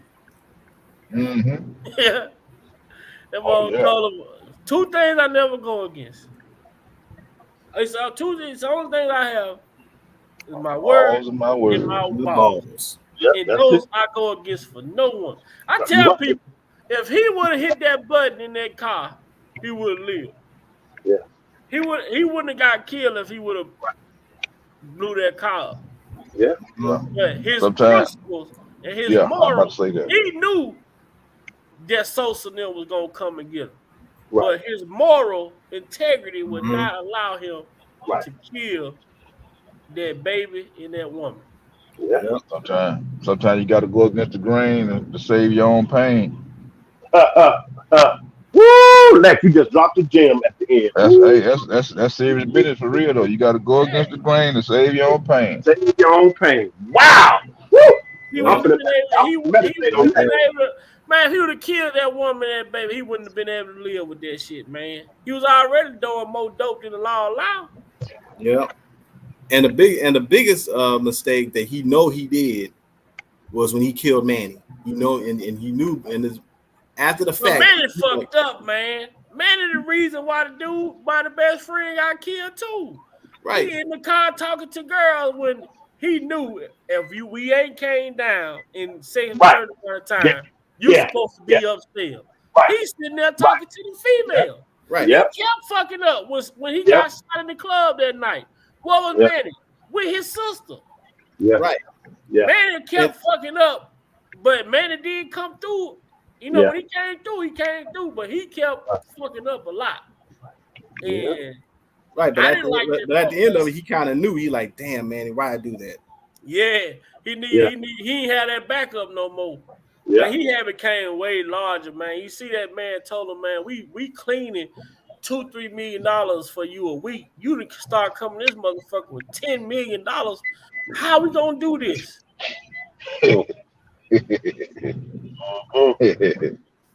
But that's one of my favorite movies. I watched that movie, man, because there's so many principle laws in this shit, man. And I like this movie because I'm antisocial, man, when it comes to just dealing with people and just this shit showed me so much, man.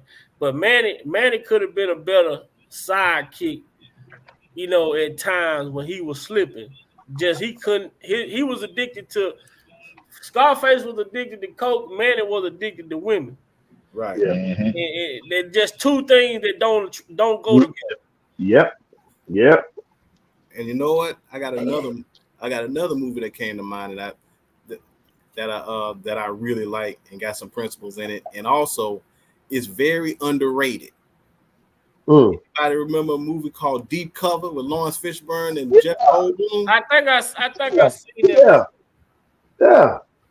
That movie there, when you was an undercover cop, but then you got a problem with authority, and then you undercover in the drug world, going up with drug executives, Right. and then your morals get tested when you find out the people that you were working for, i.e. the government, lied to you about the whole reason why you were supposed to do the work that you was doing, and the people you supposed to go after, they said times have changed. We like them now. We want them to run for president for one day.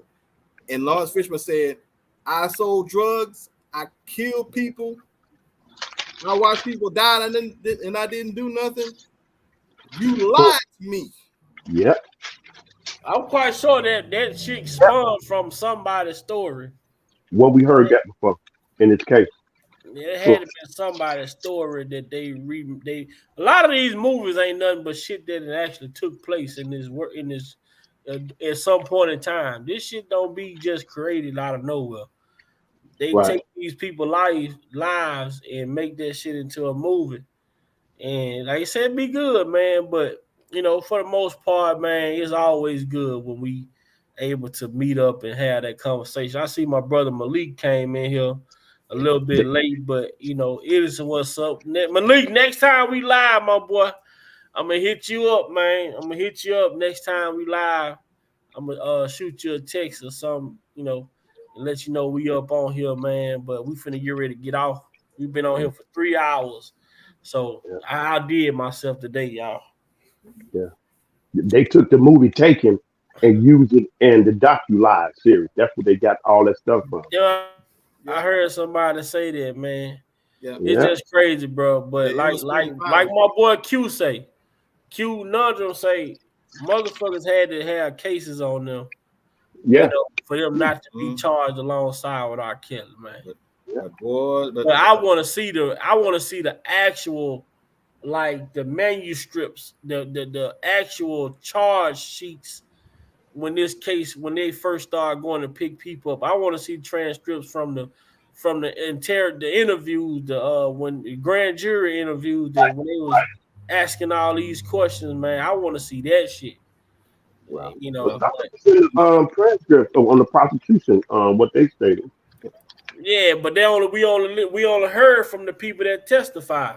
I want to hear what the statements I want to hear all the statements that was given. You know what I'm saying? Yeah. Because you say this man had over 250 people that gave statements. I want to see that shit. Right. You said he brought up the point about how they use the movie Taken in regards to the whole R. Kelly situation. I'm waiting for BET or TV One to show the movie Ricochet.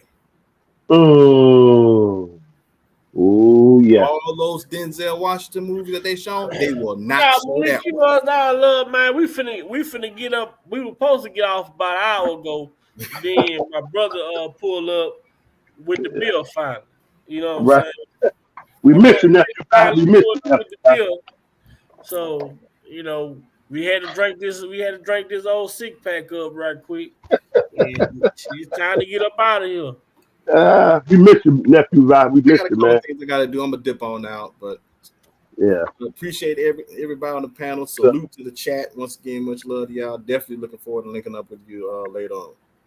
Yeah. Most definitely, man. Most definitely, man. Yeah. J Rock. J Rock fell off. He fell okay. Yeah. All right, nephew.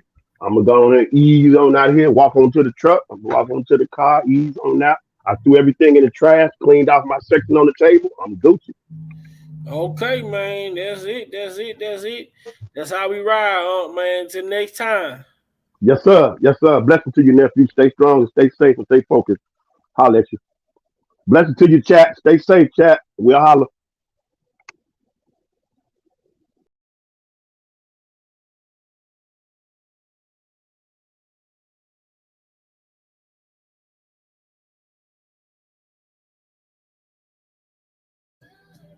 You